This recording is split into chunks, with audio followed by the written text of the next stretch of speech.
More information, All right. charlottesvilleschools.org/transportation. Hold on, wait. You're listening to In My Humble Opinion, only on 101.3. Yes. It's been a long time since I left you. Oh, joke beat to step two. I am How H.O. come y'all ain't walking the door and be doing the Wakanda signs and I ain't got ladies throwing flowers and stuff like that? Where was my How come Aaron is taking over the mic like he been here for the past month? Because he know he about to How go back about to that? South Carolina. You know what I'm saying? I Start don't that need shape 8 up. more hour. Let him have his 5 minutes. Let him have his I don't get to see you, John. Hey, family and friends, you could be anywhere in the world, but you're here with us. And as you can tell, we have live in the booth in the building with us for just a bit. Aaron came back in. My brother, good to see you, man. Good to see you too. Good to see you in the flesh. In the words of I don't know which philosopher this is, but razor still razoring. That's what it is. I think that's the word Red Fox. No, it's good to Ain't see nothing y'all changed. Nothing changed, man. And I appreciate it. It's always good to see you. Love you guys. Shout out to Miss Max and the whole crew. Unfortunately, under these different circumstances that are going on in the community, but hopefully today we can still give the people what they want, some constructive information, and talk about the issues that need to be talked about. So I'm excited to be here, man. It's a blessing. Like we only can do, in my humble opinion. Tell a friend. I am H.O. Talk Show. We streaming worldwide. We live right now. Sir Charles, Miss Max, Razor, Aaron. Great show lined up, Miss Max. Let me bring the music down. There's a heavy hearts right now. So, I think we definitely got a job to do, but Right. definitely want to pay your respects and, say that unfortunately, like, this is all too familiar. The tragedy that happened that got worldwide attention at UVA. Want to take just a few seconds of a moment of silence for the brothers Devin Chandler, Lavelle Davis Jr., and brother Sean Perry.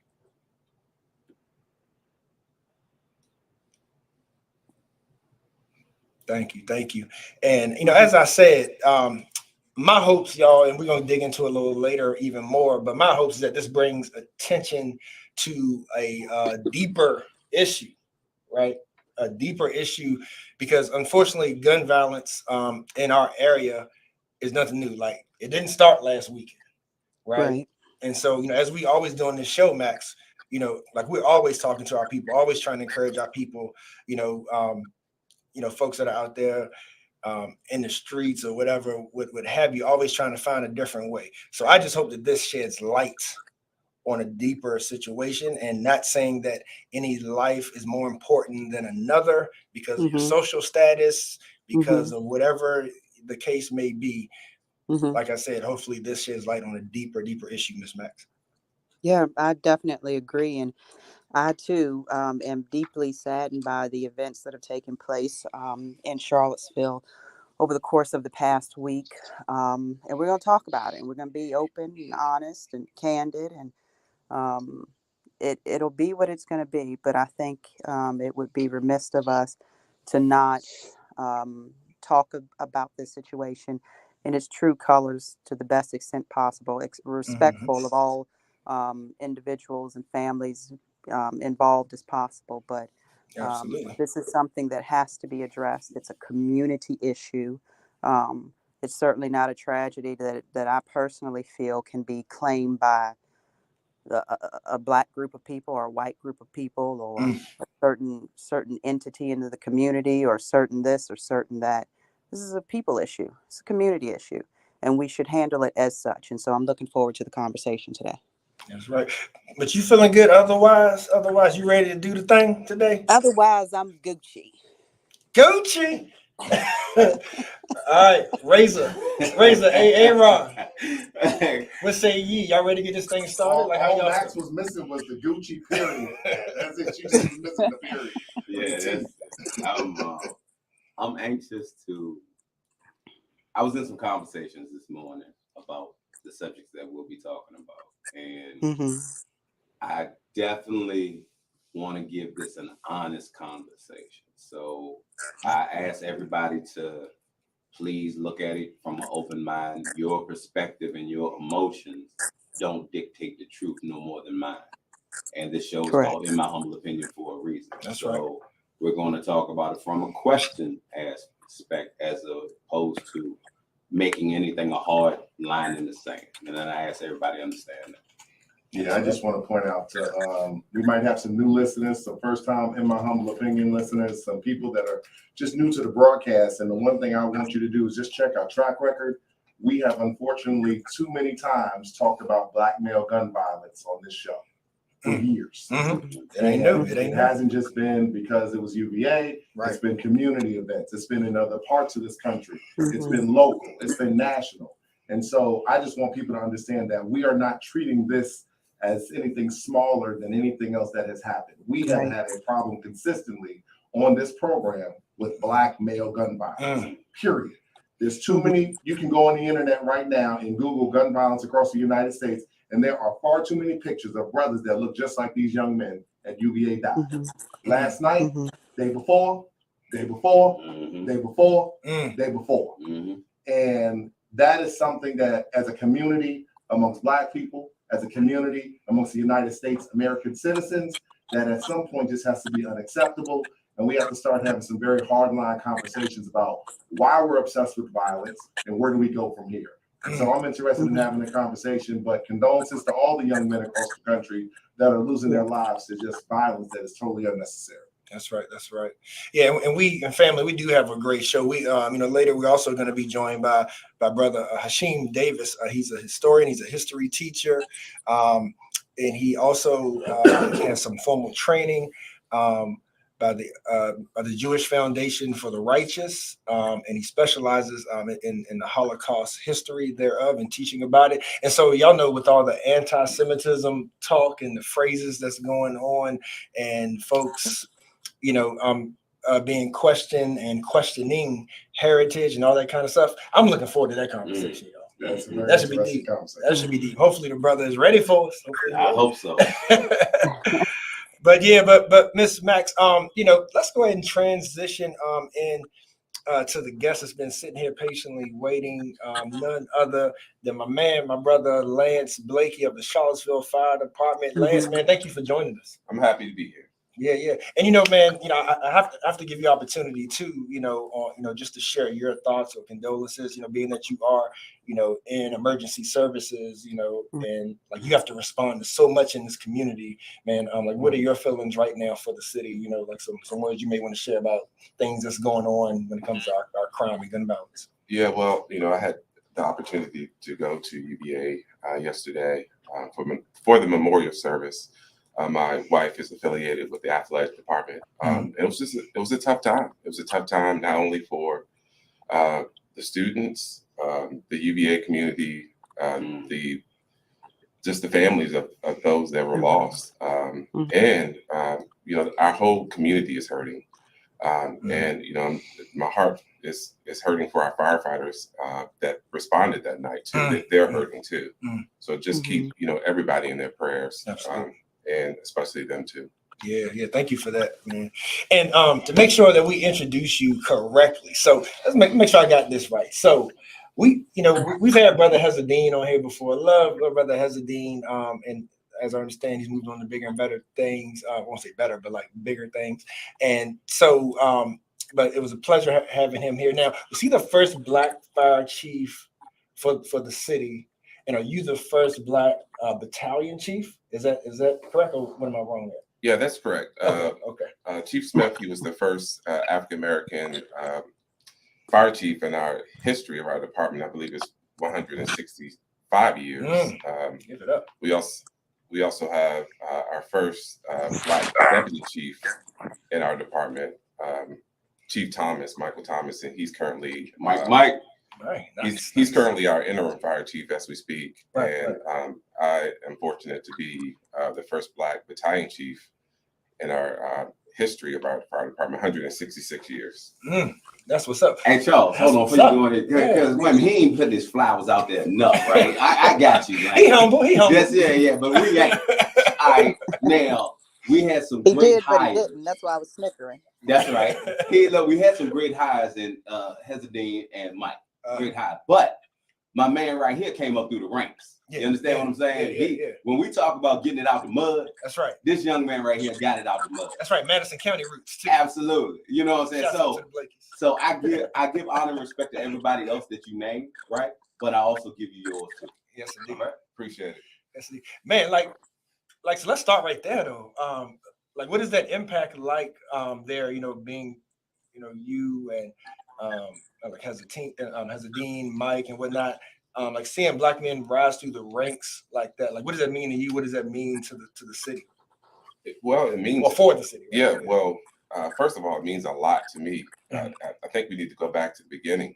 When I first started, when I first got hired at the city of Charlottesville, it was back in 2005. I was working at ACAC, just right over here at Almar Square.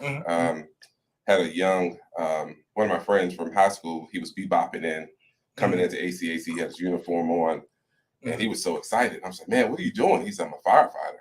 I'm like, wow. He said, it's the life. So I was like, the life. And at that time, young and impressive. No, seriously, at the time, I'm a big Jay-Z fan. Yeah. Fan, and he has, the song "It's the Life." Yeah. Right? Yeah. And I was like, man, that resonated with me. I was like, I said, how can I apply? He said, we're hiring right now. So I filled out the application, and I think it was at that time it was around maybe 300 or so firefighters. I applied and I got the job. Nice. But not initially. Not initially. Not initially. That's another story. So wow. No. Speak your truth. Yeah. Yeah, no, I feel you. So, like, elaborate on that, a little bit though. Like, because I imagine predominantly white, no Black leadership. Like, so what was that next step for you? Because you had some perseverance there. Yeah. Right? It's tough to talk about. I feel you.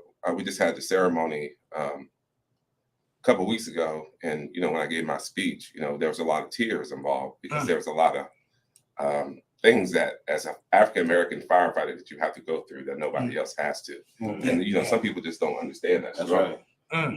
But a couple of years ago, I was informed by another firefighter. He's retired now, and we were talking about DEI in the fire service. And he was like, Lance, why you were hired? I'm like, no. He said, I encouraged the chief at that time to hire an African American. So when I went through that process, I initially didn't get hired, but through those talks, he encouraged the chief at that time to hire an African American, and that African American just happened to be me. So You check the box. Yeah.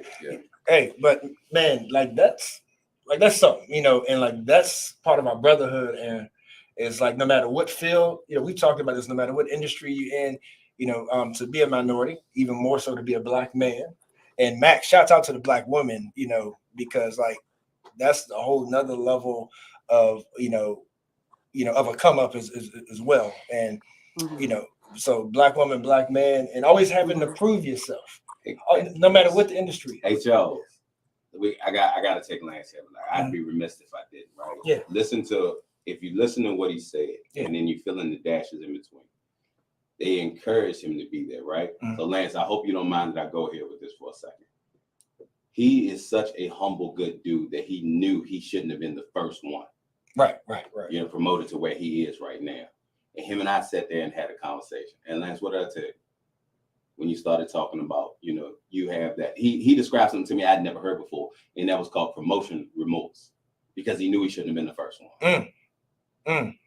Sort of like survivor's guilt. Absolutely, because I was calling him in reference to having possibly mine and Max's child follow in the footsteps of what he's doing right now.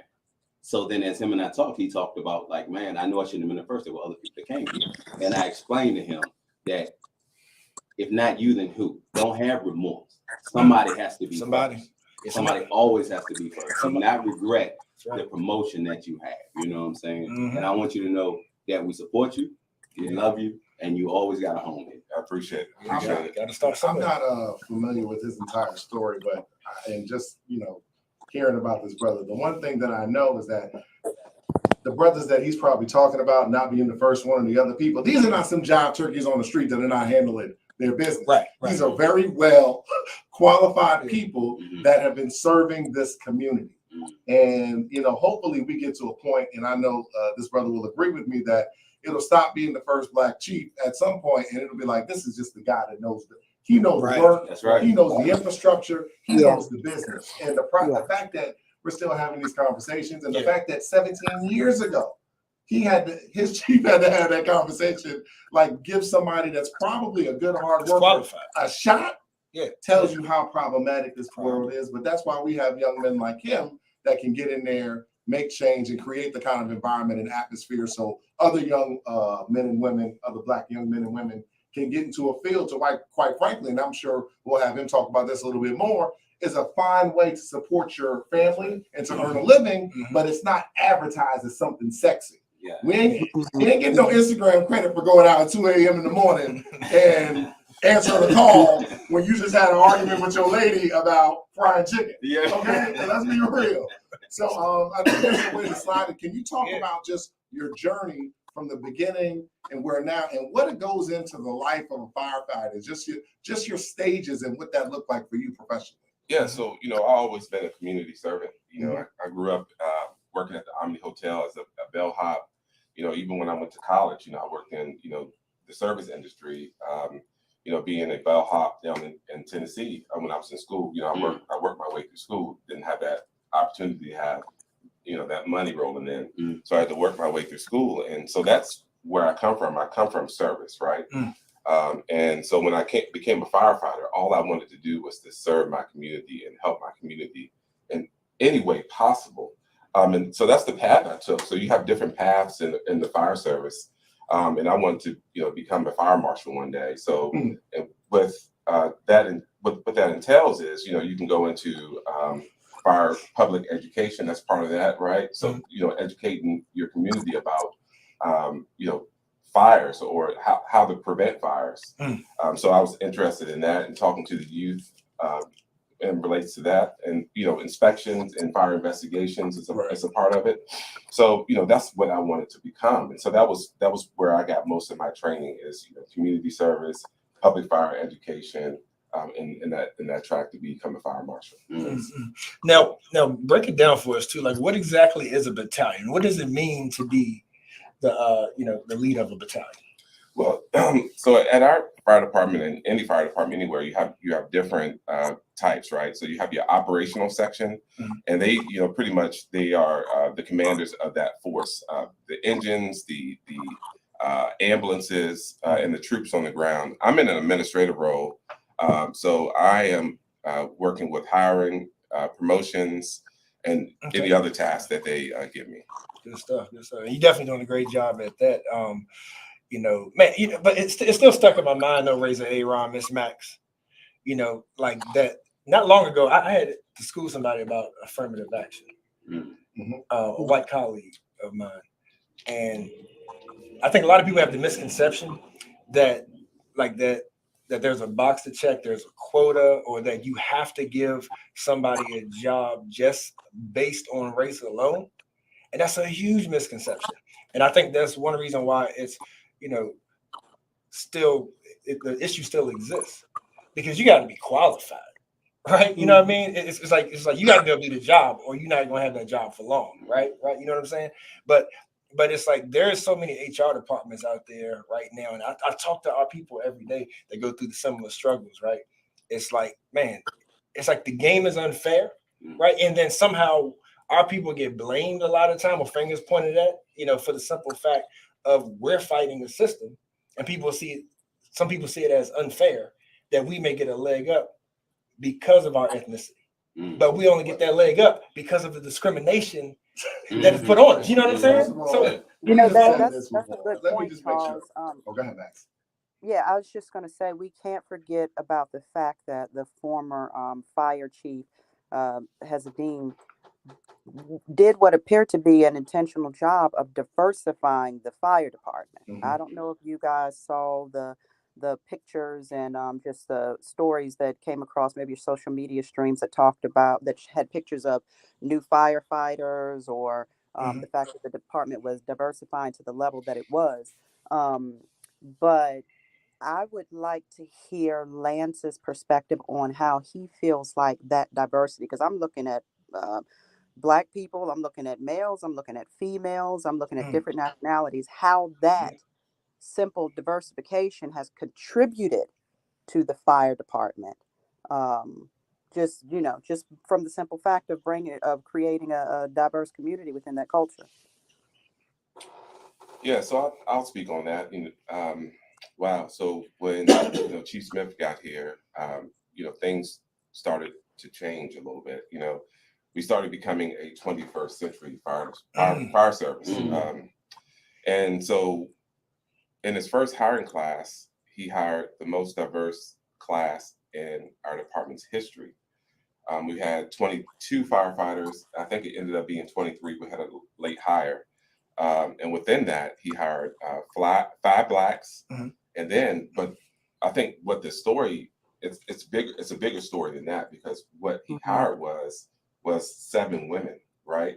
So we've always struggled in the fire service or hiring African Americans, but also what has not been told is that the fire service has always struggled to hire women. So I think that's very notable to say. So, since he, was hired, he hired 10 females, and that's since 2021. And we only started with 3. So that's huge in our fire service. 46% increase in minority firefighters hired. So that's 19 new minority firefighters, and that's included, Blacks, Cuban, Hispanic. So that was really huge also. Yeah. Man, that's dope. That's dope. Like, so what's that push like? And ladies and gentlemen, we are joined by Battalion Chief Lance Blakely of your Charlottesville Fire Department.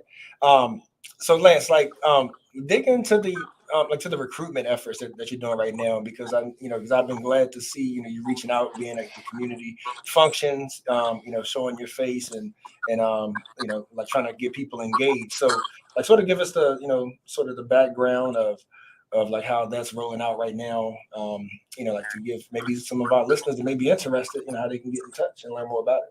Yeah. So first of all, I'd like to tell you, you don't have to have any experience at all to be a firefighter for the city of Charlottesville. You just need a high school diploma, or GED equivalent, and a valid driver's license. And we will take you in, and we will provide all the training that you need, your firefighter training, your EMS training, and get you your hazmat operations certification. And that's pretty much it. And my job is to get that information out to our community, because a lot of us don't know that you can come right out of high school, and without any certifications and become a firefighter and make $46,000 a year. That's a life changer for some families here in the city of Charlottesville. I'm kicking myself because I wish I would have known that. And I'm pretty sure the pay was a lot lower, when I graduated. Is there an age requirement? Yeah. So 18. Is there an above age requirement? 60. So you have to retire at the age 60. Okay. So we have had firefighters that come in, at age 53, 55, but once they hit 60, you have to retire. Okay. Yeah. It makes me think. Can they transition to a different department? You know what? I'm not sure about that. I'm pretty sure they can maybe transition to another department. I have to get with human resources, but I'm pretty sure. So like even that, I was thinking what Max was thinking. So like the fire marshals and stuff, like when they come around, they seem like older guys. Yeah, historically we only had one fire marshal, and as we evolved and we had new chiefs come in, they will build up that department, and so we have a good group of fire marshals now, which we didn't have in the past. So over the last, I say maybe 8 years or so, we've been growing that division, and so we're being successful in having a good group of people there. Yeah, question. Because as a banker, I've done a lot of mortgage loans for firefighters. Excellent occupation. Is the schedule similar, the same? Like sometimes you got the 4 days on, the 3 days off, and things of that nature? Or how has the schedule progressed? Because obviously things have definitely changed over the last couple of years. Yeah, so my wife is outside. She didn't particularly like our schedule. I was like, oh yeah. But I loved it. I All right. loved it. But we work a 24-hour shift. Right. And it's like a 9-day schedule. So you work. Let's start from to make it easier. Yeah, so this will help a young person. So if you start on a Monday, right? So you can start any day of the week, but let's start on a Monday. So it just makes it easier. So you work a 24-hour day on a Monday. You're off on Tuesday. You work a 24-hour day on Wednesday. You're off on Thursday. You work a 24-hour day on Friday, and you get 4 days off. And it just rotates out through the year. Gotcha. So, when I talk to young people, I say, hey, you can make $46,000 a year, and you only work 10 days a month. Mm-hmm. So that kind of resonates with them. Right. Absolutely. Appreciate that. Appreciate that. Now, there's some overtime involved too, but Right. Oh yeah, I imagine it. I'm thinking about like the rescue squads and stuff too. Like, do y'all have a program? I think you may have alluded to it, but maybe elaborate. Like for the youth, so someone that may be under 18 but interested and want to learn, to sort of start training and getting them ready, to join the Canes, or any kind of like youth program or something like that. Yeah. So last year, Chief Smith gave us a suggestion to have a girls' fire camp. So we started the girls' fire camp last year, and it was very successful. We had five young women from all over the city and the county. They came in for, I believe, 4 days, and they got to learn about the fire service. They learned firefighting skills, but more importantly, we taught them life-saving skills. We taught them CPR, stop the bleed training, and those skills that they learned, they can take back to their communities, and hopefully, if it happens, they can save a life. Yeah, it raises. I was thinking that's one of the many things that we somehow got to get our young folks engaged. But I think I got it. But like I think Aaron said earlier, being that it's not sexy, a lot of times like we don't pay attention to it, even though it's so vital and so critical. I'm gonna make it sexy for you, real. When with kids now, this is one thing I learned when Lance and I would talk, Mr. Blake, that these kids are so much into technology, right? Elaborate on where the fire department is going when it comes to technology. Yeah, so I'm glad you spoke on that, because we are a tech-heavy department. So we have to do data analysis on anything that we do, right? So we have a neighborhood risk assessment for all of our neighborhoods. So we have a data analyst that collects all the call volume that we run, all the calls that we run in the city. And so he sits there and he collects all this data and inputs this data, and he can tell us, like for instance, the 10th Page neighborhood is #1 for cardiac arrests. So when we get that data, we can develop programs, right, to help reduce that risk in that neighborhood. So when we find that data, we can help with that. So have we? All right, now you might have opened up can of worms. All right. Yeah. So because of that, do we know if there may have been in the past maybe a dumping ground for chemicals, or cardiac arrest for them is like people that work in certain fields that have cancer, right? We tend to find out that there's certain things that are inhabiting that neighborhood that cause certain things. Like, have we looked into that? Is it more heavily policed? Is it, Yeah. I don't know. I don't have the data on that. But with that, with that data, we can develop programs to help reduce that risk. So that could be a great opportunity to develop CPR classes that we can teach our residents right in that neighborhood. So if there's somebody that has a cardiac arrest, you will have somebody there to be able to perform CPR and the life-saving skills. All right, even going even deeper, do you think maybe that there's something when it comes to like the eating habits of the people, or the viable food that's available in the neighborhood that may contribute to the plaque buildup? That, you know what I'm saying? Like, yes, I answer that for you. Gotcha. I was waiting on y'all. But I think what you're saying also gives other avenues and other people, other organizations, the opportunity to partner with you. Yes. Because if you tell me that the cardiac arrest is high here, then maybe like places like the Food Justice Network need to go down there and figure out if fresh fruits and vegetables are available in this neighborhood. Just a thought. Yeah. And that's why it's very important that we develop these community partnerships. So when we have things like that, we can collab and help reduce that risk. Right. Well, you actually just taught me something, because when you think fire department and public service or public safety, you think just putting out fires. You don't, at least I didn't anyway, think about all the other parts of the job when it comes to being working for the fire department. I did want to back up a little bit to the role of a firefighter, because while we give everyone kind of the glitz and glam of the job, I also want to give them a very clear or realistic perspective of what the job entails. So maybe you can tell us what the physical demands are of the job, or just what a person has to be prepared for if they decide to pursue this profession.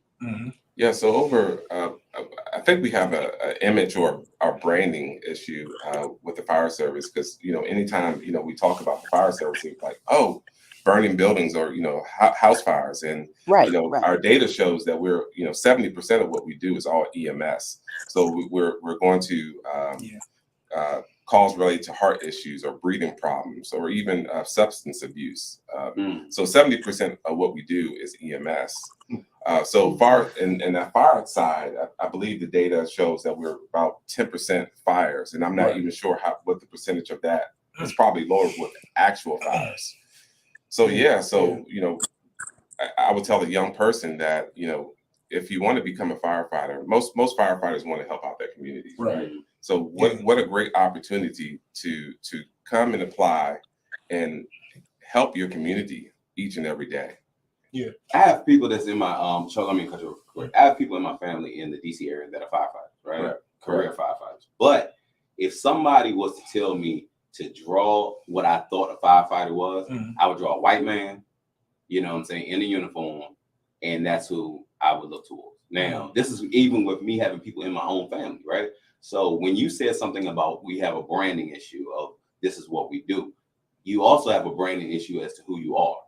So I would urge that if you are looking for diversity and looking to build off of what Hezedine did, that we also need to show that we are accepted in these ranks. You know what I'm saying? Because I can't think. He always says they'll be what they see. Daniel Farrell. He always said that. And that's something that I've adopted, is that if we do want to change the makeup of something, we have to look differently at how people see us as well. Yeah, and Reza, that even starts when we were in grade school, right? Absolutely. Think about the books and the way the people in uniform were depicted, right? Presidents, fire department, police officers, they were always viewed as people that did not look like the four of us sitting right here. Representation.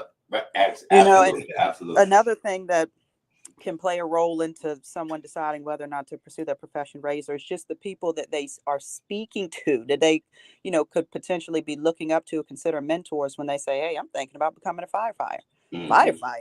Like, that's white people do that. What you mean? Like firefighter, So it's Max, good to go ahead.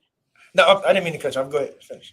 No, I was just going to say we all can use a little education as to what, this job actually entails. Yeah, that's exactly what. Yeah, that's what I was saying earlier too. Like spot on. It's like it has to be attractive. You know what it reminds me of? It reminds me of how how they say the majority of us can't swim. Yeah. Right. Isn't it kind of the same? All right, let's take a poll here real quick. I know how to swim really well. And who else over here know how to swim? Lance drinking water, so he know how to swim. I just want to say for the record, I had a lifeguard license, so I can swim. Okay, so Charles, I know how to float, so I don't drown. Well, hey, Lance, that's when your first call right there if you go to Madison. Yeah. No, but in all seriousness though, right? Like it's the same mindset of like there's things that's so critical and so vital to our well-being and livelihood if we knew, but like we as a culture got to make it more attractive. Yeah. Right. Yeah, we do. Yeah. So Max, I don't know if you had anything else, or Aaron has something. I just want to say something real quick because I'm fascinated with his story, but there are things that he says that stand out. Young people, parents, he wasn't afraid of no work because I know bellhop. I'm very familiar. Hey, no, see, we're not having honest conversation. And so this was you said 2005. Yeah, that was 2005. 05. So we got a 17-year journey. But bellhop, you ain't ducking no work. In the service industry, you ain't ducking no work. You ain't just on IG all the time. you are serving and helping people, but it gives you an appreciation. And now look where this brother is, but it came from starting somewhere to where it wasn't the sexiest job or anything of that nature. Right. We've all done that stuff. I've cleaned bathrooms, raised everybody, but you cannot be afraid of work. Correct. You can't be afraid of work. Like, there's no way to duck it. And sometimes young people just want to jump. I want to jump. Like, I want to jump to where he at right now. Yeah. But they don't want to hear about the fact while I started off serving and doing a bell hop, and I was doing stuff and having to have a level of temperament that wasn't really myself. But that helped him so much, tremendously. Am I right? In that job and how he communicates with people. So I just want parents and young people to understand you can't duck the work, y'all. Hey, I shoveled mulch. Oh, we know you did I everything. shoveled mulch with horse flies hitting me on top of my head. Look, can't nobody tell me nothing Charles, the about hard horse work. flies was hitting his head. Oh, Lord. Yeah, you looking at me now. I'm trying to tell you where I came from. Yes, indeed. Yeah, no, that's awesome. Lance, like has been said, we definitely are here for you to continue to support. Man, because I love that idea, that conversation around the like community services events. I forget exactly how it was phrased, but just like whether it's the fire department, in any other department that have like vital and critical response, like the service industries that are so vital to our neighborhood, and us continuing to come together and promote it to make the training and to make the access more readily available to the community. I'm definitely all for that. But I know you talked about it, but make sure the folks know like how to link to you and how to link to the department to get more info. So you can follow us on all of our social media. We're on Instagram, Facebook, Twitter. You can also reach us just easily Googling the Charlottesville Fire Department, right? And you can just go, once you get to the fire department page, you can go to our join page, join CFD page, and you can find all the information that's necessary to become a firefighter from the beginning, filling out your application all the way to the end, to the chief interview. How does a kid walk up to you? How does the 15-year-old Lance walk up to the whatever you are, Lance, now to inquire about this position? Because you had a high school friend that you had a connection with. But for the parent that's listening to here that tells this kid, now walk up there and talk to him. Because like we had talked about, you want to see that they have something in them that they want to do this, not that mom and daddy's pushing them. Correct. How do they walk up to you and just start a conversation about this trade right here? It's I believe it's easy. You just come up to me and introduce yourself properly, properly it out, right? Shake my hand, and tell me what you want. I want to become a firefighter, and I'll help you and guide you through that process.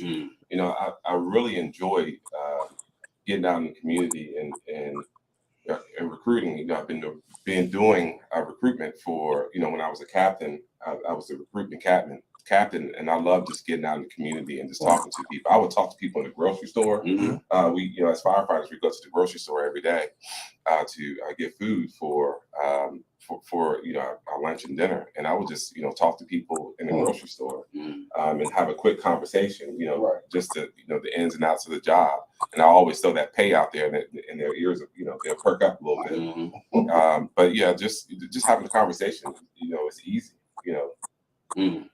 Yeah. So before we go, I gotta share the story. Go ahead. Oh Lord. I gotta share. He said, "Oh Lord, I want to hear this myself." True story. So I am 42 years old now, but when I was about 19, 20 years old, I was driving along 250 and I ran out of gas in front of the fire department on 250. It was late. It was dark. I didn't know who I was going to call or what I was going to do. And this man walks out of the fire department on 250, comes over to me, asks me what the problem is. I tell him that I'm out of gas. He says, I think we got some. Goes back to the fire station, comes back with the gas can, puts some gas in my car to get me to the gas station. I didn't tell him my name. He didn't tell me his name.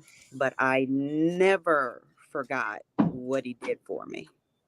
That man is who we're interviewing right now. Wow. I don't know Oh if he snap! remembers that. That's what's up. I don't know if he Yeah. remembers that incident. That's what's up. I have never shared it with anyone, but I Woo! thought it was appropriate to share today. Do you That's remember what's that, up. Blake? Do you remember that? I do not. You know, we're in the business of helping so many people, and I've helped so many people in my life, and yeah, I don't even remember that story, but that's Yeah. the testament of what we do for our That's what's up. Yes, Mhm. indeed. Hold on. Hey, you know what I'm surprised about, Max? That Razor ain't come What? and say, you know that was really me, right? Yeah, Max, you remember that? You remember that time, man? I saw you on the side of the road, girl. Yeah, Yes, true indeed. Yeah, story. That's what's up. True oh, story. Max, like that is a great story, great story. You know, the only other Yeah. thing that I have on my mind is you know, like Lance was saying, and this is sort of marching orders for us all, not just those that are interested, but sort of how we can be more supportive, you know, of the department. Things that sort, you know, I like when it comes to the way that you all are resourced and funded and whatnot. You know, like folks talk about like the defunding of police and whatnot, right? Mm. And of course, that's a, you know, like that's a catchy term, it's a catchphrase now. But even deeper, it's about figuring out how the resources should be properly allocated, right? Mhm. And to only be 10% fire related, you know, because every time like there is a 911 call, emergency call, fire department has to respond, right? correct. For every kind of call. Not everyone, but the majority. Majority, okay, Yeah. yeah. So I'm just thinking, you know, like when it comes to those resources, if there's any thoughts on that about, you know, like moving forward to make sure that the resources are sort of properly allocated, you know, when it comes to response. And you know, I bring all that up because again, it's like some folks say, well, police respond to stuff that they probably shouldn't respond to. You know what I mean? And then you get into that whole kind of debate and stuff. So I'm just curious if there's like a projection for the fire department or like some things that maybe internally you all kind of see like, wow, like, you know, it could be better if maybe, you know, like we got, you know, like we changed this the way we did it this way and that way, and it could be legislation, you know, to some regards on how you resource. Yeah, I don't have an answer for you for that one, but Okay. I can just tell you that, you know, we enjoy serving our community. We enjoy every day running those calls into our neighborhoods, and I'm just happy to be here today. Yeah. All right. Well, I gotta tug on that a little bit. Let me ask you this question. Has there ever come a time where y'all weren't able to do your job effectively because you didn't have the resources?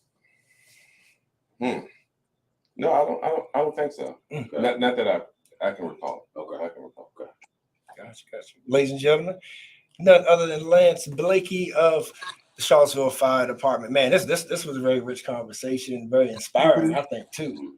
Man, you know, sound like bottom line is young folks, get out there and work. Get out there. You know? Yeah.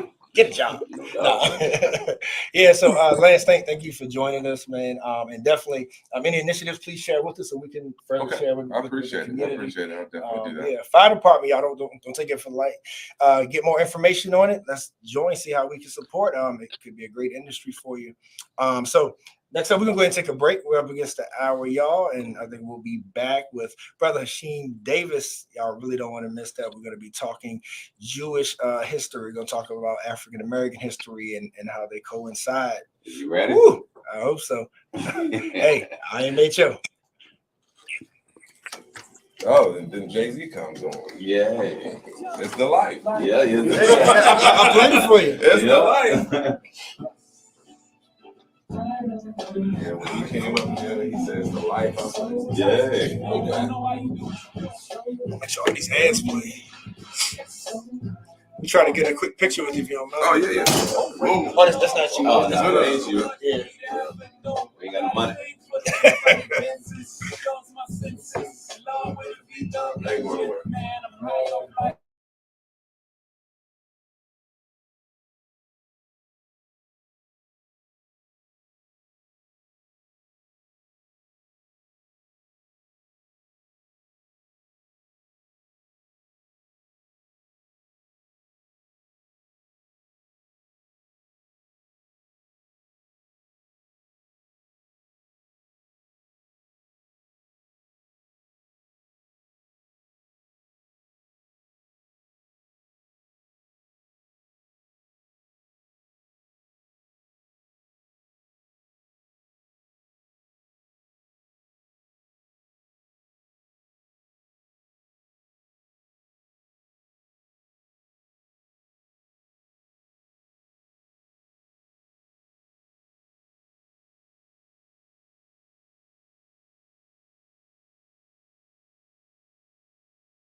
Life Matters Seaville.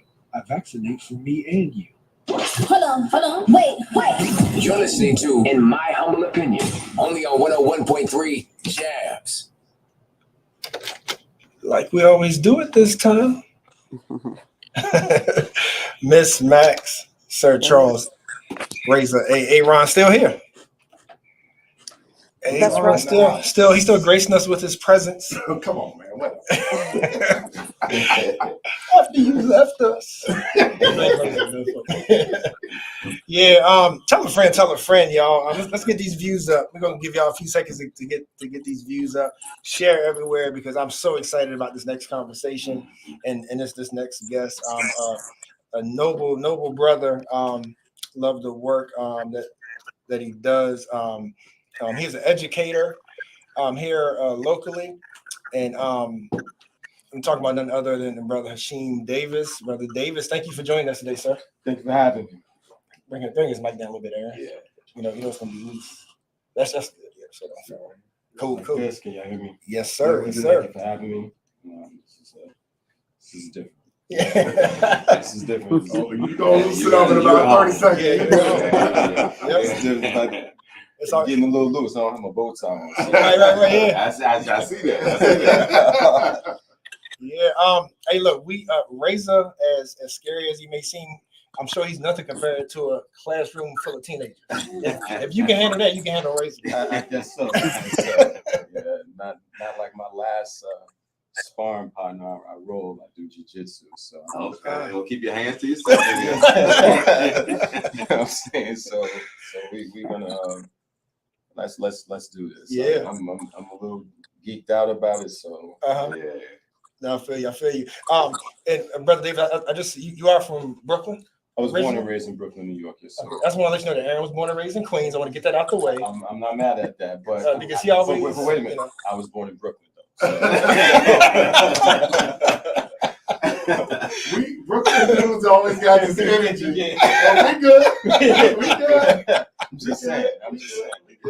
Hey, Charles, you notice what I know. You notice what I picked up, Charles, about New York dudes. They New York until two of them get in there from two different boroughs. They're like, nah, I'm from the Bronx. Yeah, you know, I'm from Staten. You know what I'm saying? So, Brooklyn raised up. Right. That's how I feel. Yeah, absolutely. So, Miss Max, like I said, the conversations that we want to have with Hashim today is stuff that we've, like we've never shied away from here at this, at this show, and particularly, Max. I think the time is definitely right because of what's been going on recently within pop culture, the entertainment industry and whatnot. And so Brother Davis is definitely well versed. Like I said, he's a history teacher. He studied the Holocaust. He is also a fellow of the Alfred. So I got. I was looking for it. Yeah. So I'm a teaching fellow first and foremost with the United States Holocaust Memorial Museum. Mm-hmm. I'm also an Alfred Lerner teaching fellow with the Jewish Foundation for the Righteous. I'm an Echoes and Reflection Advanced Fellow, and all of that just simply means is that I'm a Holocaust. I'm a Holocaust educator. I'm a Holocaust survivor. That's my passion. That's what I teach. These fellowships have allowed me to travel abroad, traveled overseas.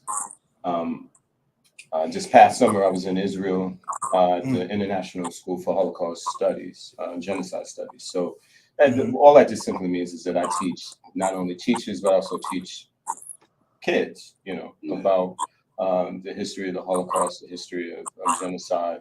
Why Holocaust and not slavery? That's like the number 2 question that I get. Right? How I actually came into that field really goes back to growing up in Brooklyn. At the time, I didn't know that the owner of this particular store that we used to go to, he's Polish, but I didn't know at the time that he was a survivor. And we just thought, as kids, they were like, you know, Bob just hated black kids, right? Like he would wild out on us.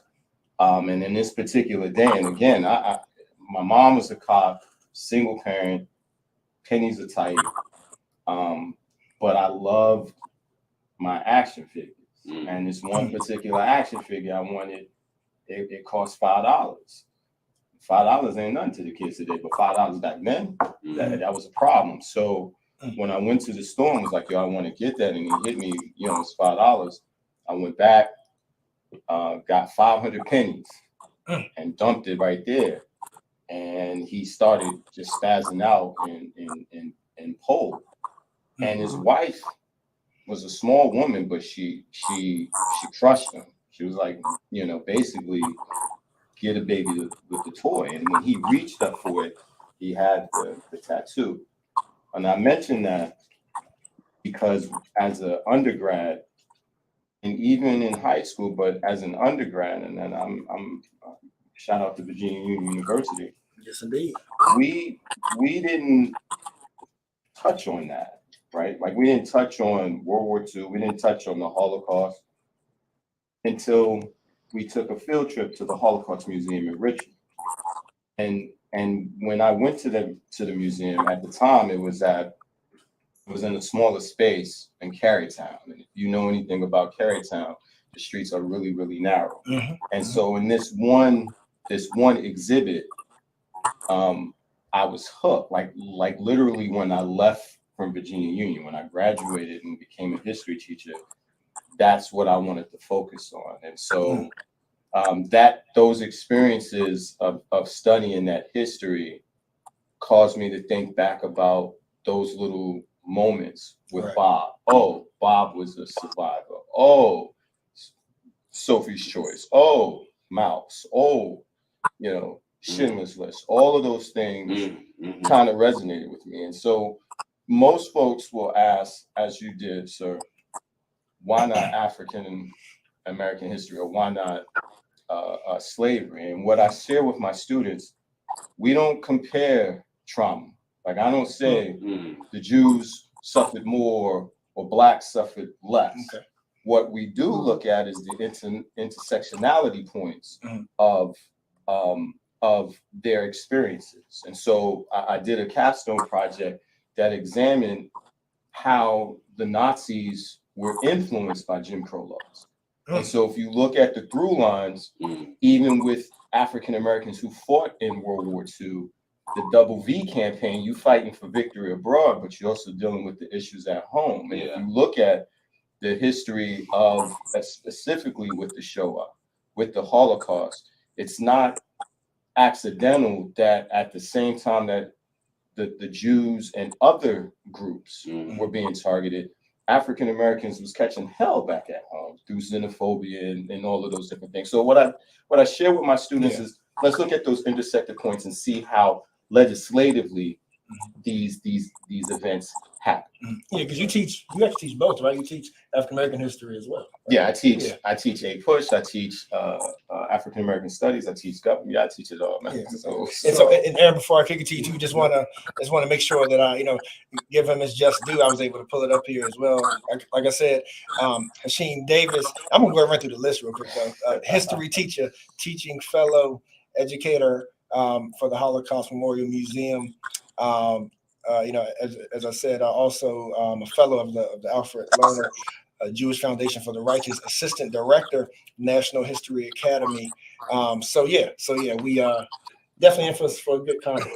Yeah, and I don't really, when I look at that, it's like that's a lot right there. But if we're gonna do it, I was also a teacher of the year, so I'm just gonna. Hey, that's right. No, throw that out. So obviously, I'm sure that in your line of work, in your profession, and obviously you speaking about Jewish history, you've been getting a lot of questions recently about the events and the statements, or some statements not made about, from Kanye West, Mr. Kyrie Irving. Yeah. But the first thing I want to start with is what actually is, and I don't want you to think I'm being facetious. The You want me to do definition. it? No, hold on. Hold You on. got it? Yeah, I'm Okay. fine. All right. The definition of anti-Semitism. Got you. Because, and I think the definitions are very important because how, in my opinion, for what I've seen, I've not been on the earth too long, but sometimes anti-Semitism in today's culture has been, if you say anything negative about Europe, people that are classified as European Jews, and when I say anything, bro, you drop the hot dog on the floor, that's anti-Semitic. Yeah, so And hold on, just one thing, then I'll let you go. And I know that that functionally that is not the definition. The other thing I want you to explain is that there's a scholar, I'm not sure if you ever heard of her. Her name is Dr. Frances Cress Welsing. As a sister, she wrote a book called The ISIS Papers. She went to go study in Germany when she was at Howard University to find out directly the lineage between, or what the conflict was between the Germans and the Jews, and what Semite meant. And even the word was that they are not white. got it. So there's a lot of things I want you to unpack. Let him go. Yeah, but add this to it. In your opinion, what's the difference between a Jew and Jewish? Okay. So there's. But I didn't want to give you too much. No. So we're gonna unpack those. All right. So the word anti-Semitism is no longer hyphenated. You know, we in the Holocaust scholar community, we no longer hyphenate the word, and the reason being is when you break down the word, anything anti just means against stuff, right? So anti-Semitic has been horrifically attached to Jews. When you consider that a Semite, that's a language. Being a Jew, Judaism, that's a religion. And so, unfortunately, that's become the misnomer and the one-all to describe Jews. And so, under the understanding and the legislative piece in terms of how Nazis viewed Jews, right? Understand that when you're talking, let's look at the Dreyfus affair, right? The Dreyfus affair was a situation in which a lieutenant, a French officer, was accused of treason for no other reason than he was Jewish. He's French first, right? And that's the whole thing that I explain to my students is when you look at how the Nazis came to power and who they were targeting first, and then who they subsequently targeted. Many of the Jews who they were targeting was like, yo, hold up. I fought for Germany. I identify as a German Jewish second. Many of them didn't even practice Judaism. Right. You know what I'm saying? Be clear. Everybody who's a Christian, everybody who's Muslim, unless they're uber devout, they occasionally go to the synagogue, or they occasionally go to the Jews. So this was the same for the Jews. They occasionally went to the synagogue. They occasionally practiced their religion, but they identified from a national standpoint, they identified as German. So when we talk about anti-Semitism is the longest hatred. And what it means is anything that's dealing with Jews. And that falls it falls under all of the conspiracy theories that you can think of. Everything that's been already debunked, right?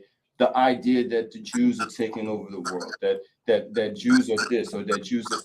What I tell my students, and what I've been trained as, you got to be very careful about following those same tropes, lest you yourself will be accused of anti-Semitism. So you touched up upon something with respect to Kyrie and Kanye. So I'm gonna talk about Kanye first. Kanye, just to be brutally honest, that brother's been on something. And to make a comment that, you know, he's untouchable, Adidas is not going to do anything. He didn't do his homework. Adidas is a German brand. It is a global brand. It was founded in Germany. And to think that he could not be touched, he couldn't be phased. You lost $1.5 billion because of your ignorance. So my thing that I told the kids is, our theme was when keeping it real goes wrong. Yeah. Name a time when keeping it real was ever right. They hit down, when you do this, if you do that. Name a time when keeping it real was wrong. Oh, when you got in trouble, and when you lost $1 billion in 2 days. So tell me once again how Dave Chappelle said it better than I could. He's been doing this for 30 years. One thing he said, you know, anecdotally, you don't put the words "the" and "Jew" together. It's just not gonna come out right, right? When I was in Israel, and there was this idea, especially from my family now. So to give a background, my father's Jewish, my mom is Muslim, right? Hashimo Beis Alahidin. That makes for some interesting conversations. When I went to Israel, one of the things that my family was like looking at was, yo, are there any black people in Israel? Yeah, not a whole lot that I saw, but yes, they are. And their view, Israel's view on skin color isn't like us. Like they have the nationality and then they have the ethnicity. It's not like us back at home where we getting caught up about blacks being this or blacks being that. Like I don't get caught up in that, because at the end of the day, even if Kyrie said it was innocent and he didn't know, and I'll put this out there, yo, you need to watch out for who you retweeting. If you ain't doing the research, stop. That stop it. Even if Kyrie had an opinion about Judaism, even if he had an opinion about Jews, you play for Brooklyn. Come on, man. I mean, in my neighborhood, are you for real right now? Like, there's certain things that you shouldn't say, and there's certain things that we just don't care about. And one of them is, I don't want to hear your opinion, because you have the social platform that you're going to retweet something and then you're going to try to double down on it when you were already called out for it. It's not like you confront and say, I didn't know. Dude, you made your tweet after Kanye. Like, Kanye should have been the lesson that you didn't. And so what I share with my students is, I don't have, if Kyrie would have followed whatever, and these are my opinions. Like, what I'm about to say is just strictly, this is, in this day and age where we got mass shootings at synagogues, mass shootings at gay clubs, mass shootings at schools, ask yourself how retweeting something that was already labeled and identified as anti-Semitic is helping the community. It's not. Let me ask you this question real quick. We got a lot to unpack there. You're in line. Let me ask you this question right here, and I think this is part of why the new generation is being like kind of unsure as to what to follow. Let me ask you this. Black people, because we lost so much during slavery, right, are looking for something to gravitate to. Now, when it comes to the argument of the original Jew being black or being Jewish, as in practicing Judaism, do you think that there's a point where some of us are called like Kemites or take off? Because my family up north is Moors. Like, a large portion of my family are Moors. But when I hear a lot of the younger people speaking and pulling things off of the internet, you have so many people that's unsure when they look into the Bible and look into older language. is a Kimite more what Black people are, or the original Jews? Because I believe when I hear some of these people saying things, they get offensive because they try to tell the Holocaust Jewish people that they're not even the original Jew. Right. And then it just spirals downhill from that. So I'd That's like the to key ask point, you, Yeah. I'd like to ask you, what do you feel that African Americans are? Because that's what they're trying to gravitate to a person that they never actually knew. And also, before he says that, I do want to point out, because when Kyrie was making that statement, what I heard, and I can't speak for Black people, but I heard a lot of I'm going to say people classified as European that say they practice Judaism, that him even saying that I am Jewish or is also anti-Semitic, and that's where the confusion began. Because I said I'm not. It can't just be whatever somebody says something that this is anti-Semitic. So I'm gonna say something that again is gonna go beyond the pale, right? Sometimes I don't have an answer. No, So to your original question about Blacks and who are the original in terms of Judaism, I don't have an answer as to why we as a people cling to something as sort of like a lifeline. Like, I need to cling to this, so let me study that. Let me study the Torah. Let me study the Quran. Let me study. I don't have an answer for that. My background is not in theology.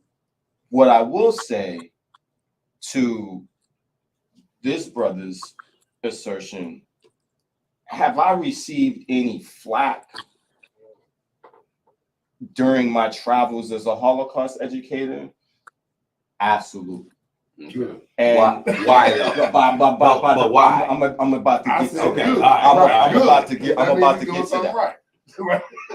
I'm about to get to that. No, I'm gonna take a drink of water with you. Yeah. The reason that I catch a lot of flack as a Holocaust educator is twofold. One, in some respects, I'm selling out because I didn't focus on the African American. So some folks, not your skin folk, not everybody's your kinfolk, right? Some of our own people are like, yo, why? Why are you doing that? Why are you focusing on that history when you didn't focus? They're not one-offs, right? There are intersection points. But what I told them was that every person who became a history person, right, they had a niche. You have some folks who like Civil War. You got some folks who love World War II. You got some folks who love whatever. Mine's just so happened to be Holocaust and genocide. That's one. The other pushback, and it's rare. Again, it's rare, but it's still a profound pushback. Some members within the Jewish community, and it was just a few of the survivors, not every survivor that I met, but a few of them pushed back at the idea that somebody who didn't experience this, how dare they teach it? And it was easy for me to really clutch my pearls, so to speak, and think that it had to do with this. But that's not always the case, right? Because even, and it blew my mind, even within the area, those who survived Auschwitz were considered here. So if you were at Sobibor or Marjanik or Kelno or any of the other camps or any of the killing centers, this dichotomy that somehow those who survived Auschwitz were, I guess, for one of us, better, or their status was more legit. I found that fascinating, right? Because now we're codifying trauma. You're all in you were all in the camps, you were all in the death centers, and at the end of the day, you were all Jewish. So to to say who is better, it blew my mind. And so as an academic, I found that quite fascinating. I said that I don't know because that's a vulnerable point, because you would expect, why don't you know? Theology is not my background. Like, I'm not studying Holocaust as a theological construct, right? Like, it's from an academic, and it's understanding how, first and foremost, it is the most recorded genocide, and that's what I tell the students. The first and foremost, it's a genocide, right? And it's the most recorded. And even though it's recorded, you have all kinds of forms of deniability that this thing happened. So why do you think it gets more pushback, or more? Why do you think it's held at a different standard than slavery that was brought on to the African American here? Perfect question, and the honest truth to that, we as a country have not reckoned with American slavery. We just haven't reckoned with it. Like, you can look at any other issue and look at anything else, but when it comes to looking intrinsically as a country on how we dealt with the indigenous, how we dealt with the formerly African enslaved, we have not reckoned with race. Do you think that, is it possible that we look at the slavery trade, everything that went along with that, as us being less than, and then the people who went through the Holocaust looked at themselves as survivors? Because I've never heard any person of African American descent consider like any honor in going through slavery, or knowing that, or when we see pictures in books of the shackles around our necks and all these different things, where we find honor in that. Yeah, I've never in my time, and I've been doing this for almost 25 years. Not once did I have somebody come away and say, "Oh, look at here, I survived such and such camp." Again, when we get back to slavery and race relations within this country, we do everything other than deal with, and we have not reckoned with that moment. So I heard the brother mention reparations. What I find, what I find dismaying about, disheartening, I should say, about that is, let's take the Japanese Americans and Executive Order 1966, right? Yeah. That was the executive order in which FDR, when he signed it, in which the Japanese Americans living on the West Coast were considered enemies of the state, and they were interned in the camps, right? And what I tell the students is, well, let's stop playing with the semantics, right? Right.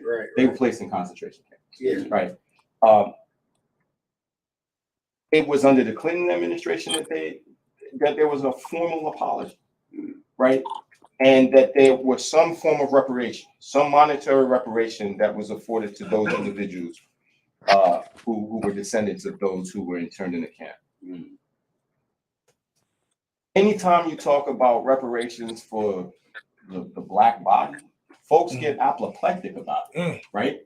They lose their mind. And that goes back to how this country was formed and its views about race and how to reconcile that view. Because the only pushback that you're getting, the reason that you're getting pushback, as pointed out, you must be doing something. You kicked the hornet's nest. Yeah. And folks are saying, look, what about us? And it's easy to go, hey, but the Jews this, or the Japanese Americans did. Be very careful about that. I get what you're saying. I wholeheartedly get it. I had a reckoning moment a couple of years ago while I was up studying at the museum in DC. And this cab driver, what should have been a 10-minute ride turned out to be a 45-minute ride with the best graduate history discussion I've ever had. And at the core, he said, look how long it took to get the Black History Museum at the Smithsonian. Look how long it took to get the Latinos to get it, even if they're breaking ground. And at the time they weren't. He said, but a war and something that happened overseas, why did they have this museum here when that happened over there? And I was struck by that. I have to say that I agree with the direction that Razor was headed in. I mean, it may be a matter of America not coming to reckoning with its history, but I think that the reason why there's more value placed on the individuals that were victim of the Holocaust as opposed to the people that were subjected to slavery is fundamentally due to the fact that we're talking about dark skin and light skin. We're talking about a skin color that appears to be white, even though we may not be referring to them as white, and a skin color that is Black.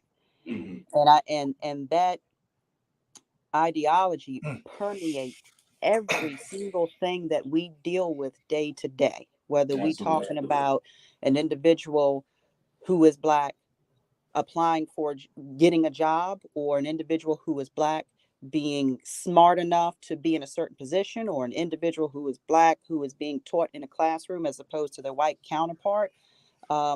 So I don't know. I think that we complicate things intentionally or unintentionally, because quite frankly, in some cases it sounds right. It sounds good. It seems like it's right. And it's overcomplicated and doesn't need to be. This is not people in America talking about we haven't come to grips, and so that is why we don't view the slavery of African Americans in the way that we should. This is an intentional choice. Some of it, a degree of it, is ignorance, but this is an intentional choice to consider the people that were subjected to the Holocaust as victims and sympathize for them, versus our darker skinned counterparts who were, as we all know, viewed as animals, and in some ways warranted, deserved, were created to be subjected to that type of treatment. Right, I'm sorry, but I and think it, no, it's no, really that's an incredible salient point, I think it touches upon what I was trying to get at, and that is we haven't, as a country, come to grips with that. Do you understand what I'm saying? Like, yeah, you can look. It's easy to say the Jews were victims, and as the Holocaust and Holocaust education has shaped it, it will be intentional in its language. Whereas when it's dealing with the African diaspora, the language is obfuscated. Like, we play around with the language when the reality is that they suffered. Telling the story, and it gets to that complicated history and those hard histories, but it goes back to that narrative of what you can and cannot say legislatively. Right? Like, so you have all of these school districts throughout the country that's passing these mandates. Again, going back to legislation. You can't teach this. You can't say that. You can't do this. You can't do that. Right. That's intentional. But be clear, even here in the Commonwealth of Virginia, they tweaked even how you could even address the Holocaust in World War II. So this is a larger problem. Right? On who gets to determine who's a victim, who gets to determine who isn't, right? And again, when it comes to this country, I am as further anti-patriotic as it's going to get. I'm just speaking truth. And James Baldwin, and I'm paraphrasing it, says, look, the only way that we can deal with a thing is when we face a thing. And if we can't face a thing, we're not dealing with it. We haven't dealt with our own issues as a young country. We, as a young country, but you just said we're not allowed to. we don't know how to. Like, we got the folks that's got the voice. You have certain individuals who are elected officials who tapped into that zeitgeist that says we can't deal with that, and that thing is race and slavery. And as long as we can't deal with that, we're gonna deal with all of the other things that's sort of like one of my favorite movies, Up, with Doug Swerve. We're gonna find something that's suddenly over on the other side. Yeah.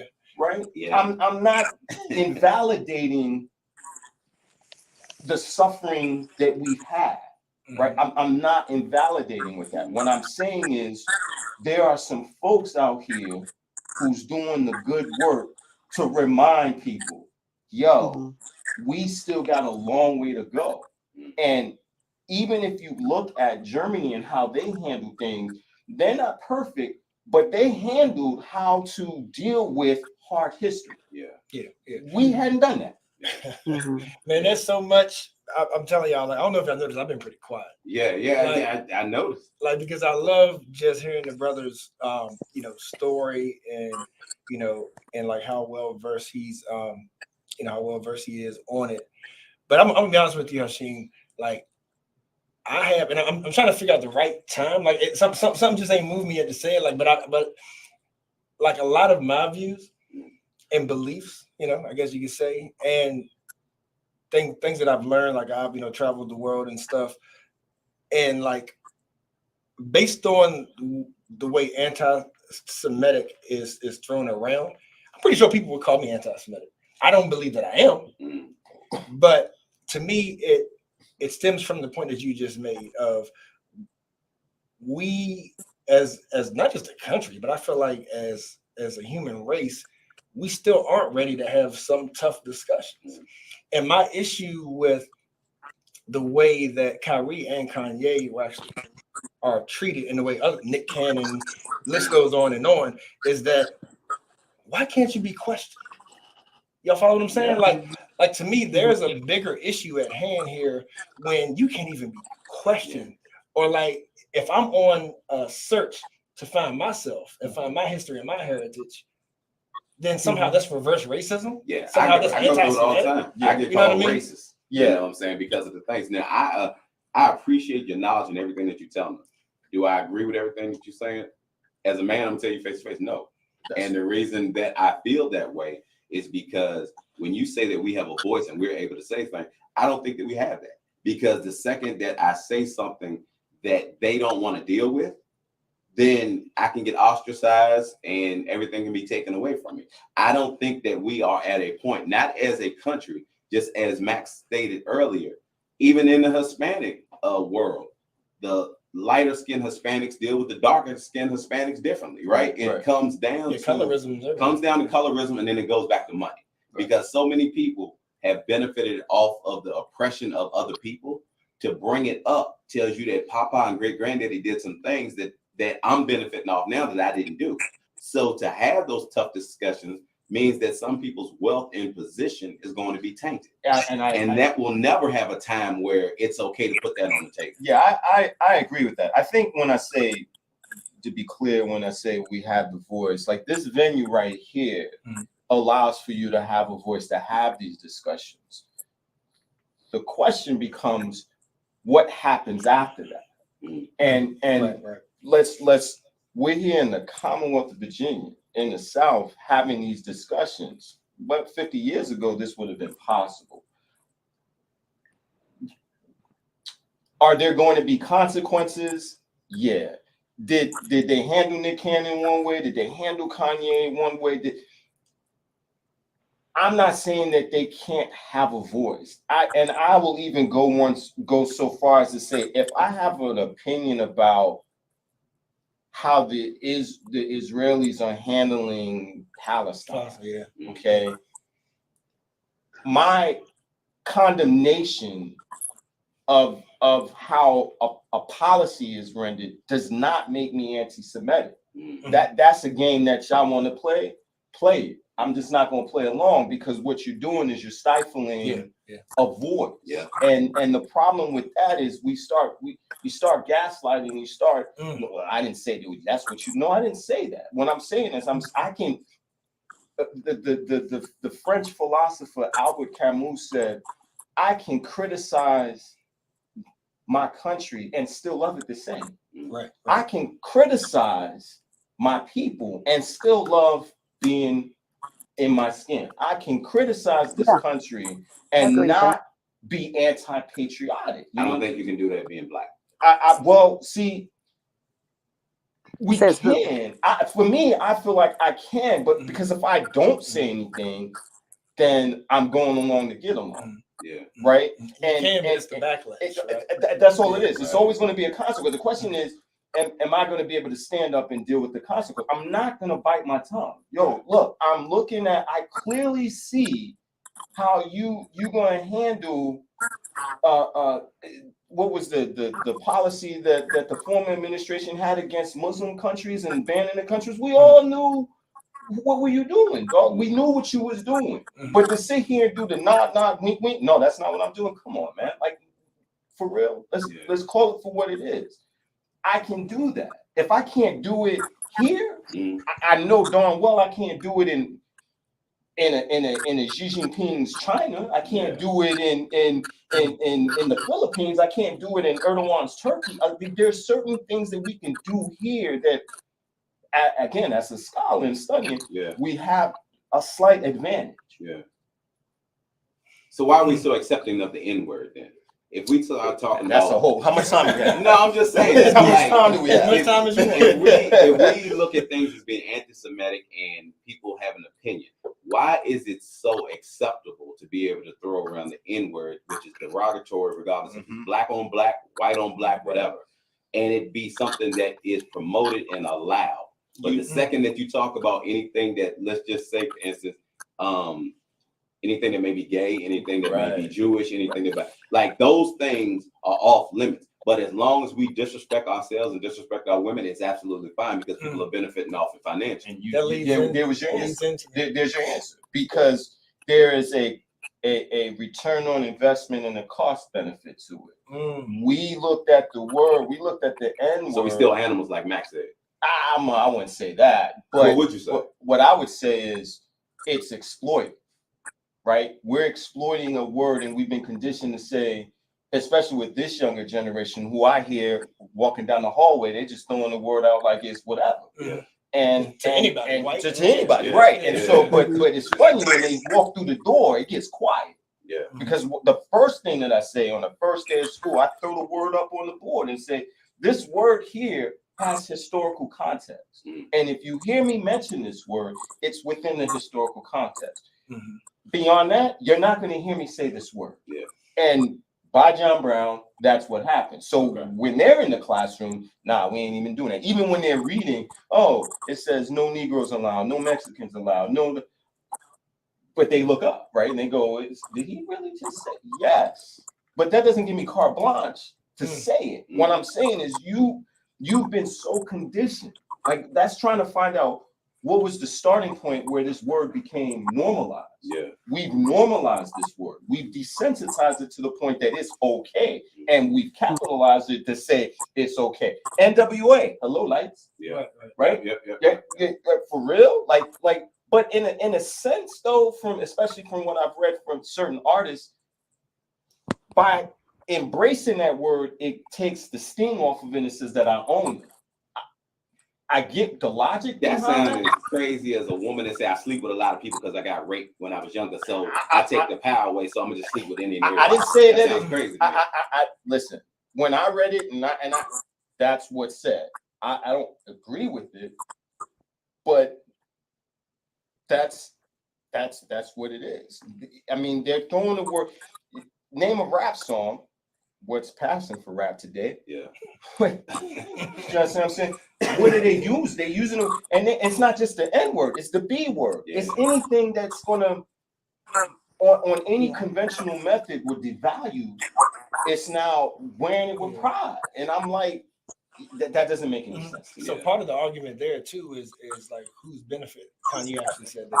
Like, so who's capitalizing and who's benefiting off of promoting and marketing more negativity and self-hate, if you will, rather than the conscious rap or whatnot. You know what I mean? Like, so there's a reason. And black people aren't even the #1 consumer of hip hop music, Absolutely. right? Absolutely, not you know anymore. what I mean? It's So blown up. Right. So the point being is that, like, the conscious rap, you know, or positive, whatever. The common Black Thought. Like, why doesn't that get marketed the same? Because really, everybody knows that's how advertising works. Whatever you push in front of people enough is what they will consume. I think with Black Thought, I'll use Black Thought as an example. Yeah, love If Black Thought, hands down, is not even trying, is going to wipe the map with everybody that's out here. Let's be real.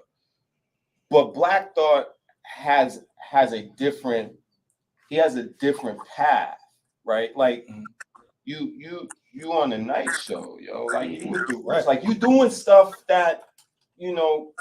Yeah, we never thought was possible. The cats is like, yo, you from Philly, yo, you doing that thing, right?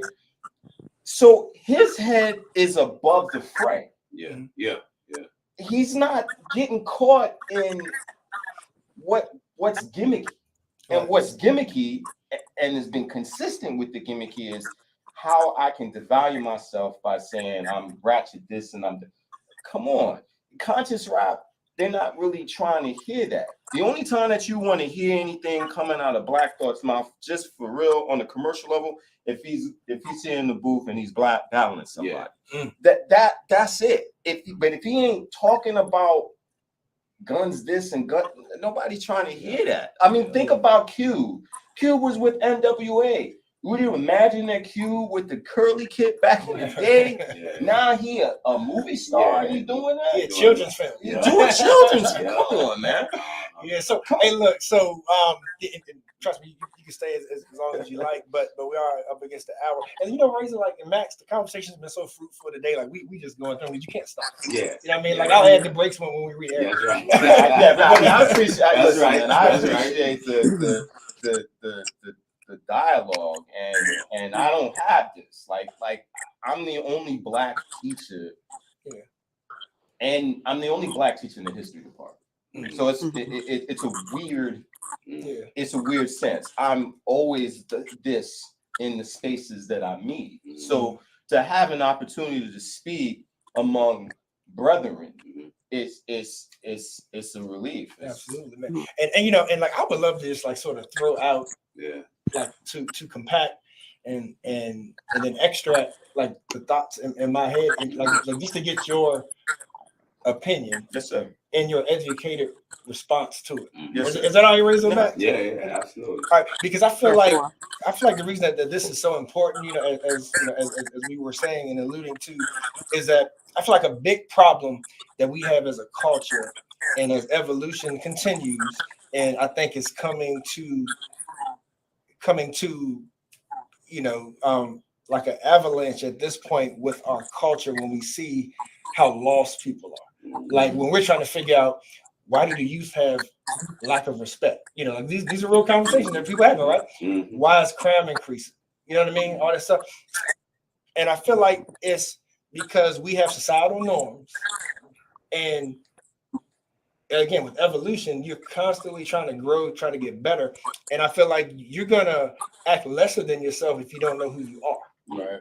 If you don't know who you are. And that's one of the reasons people try to make that connection to figure out, all right, like, wow, like something doesn't quite feel right. I feel like I'm missing something, or like, you know. Hey, Charles, that's because I don't know that we have a culture. I don't know that black people have a culture anymore. Like, because hip hop was our culture until the world decided it was going to become theirs. All the music the soul music that we had that turned into other things, Elvis Presley and everybody else. I don't know that we have a culture that is strategically ours, because at any given time, any group of individuals, they can come into Africa and snatch our resources, and the world sit there and watch it happen. So you know, since I don't know that we have a culture, because African Americans and Africans don't see themselves as the same. All right, you ready to get kicked off the air? And before, All right. We have been Charles, did you finish your boycotted. thought? 'Cause I did. Did you finish your thought, Charles? No, that's why I asked him was ready to kicked off there because Okay. because I wouldn't be at peace, because I won't be at peace if I leave this conversation without saying, because it wouldn't be me. Right. So here's the thing, and this is what I was saying. I'm gonna stop beating around the bush. Like this is sort of my view of history, right? I believe that creation began in what's known now as Africa. Mm-hmm. I believe that that's the start of mankind's culture. So then hence I also believe in divinity. So hence I believe that the black man or Africans are the original Hebrews. That's what I believe, right? I feel that we are in a social construct right now, even with modern day Israel as a country. Because I'm not a theologian either, but if we do the history and just read up on it, right? The tribes of Israel and Abraham were like multiple, like those descendants spread out. So right. So some became European, blah blah blah, right? Yeah. So again, I believe that social construct, and like one of the reasons why the world wars were started, and then why the country of Israel was founded, and why, if you even question it, you are ruined. Think about that. And you kind of alluded to it. What other topic can you not even like dance around? You can't even like you better not even try to ask a question about it because we will shut you down. I feel like the power that's in that is something that would dismantle the world economic structure.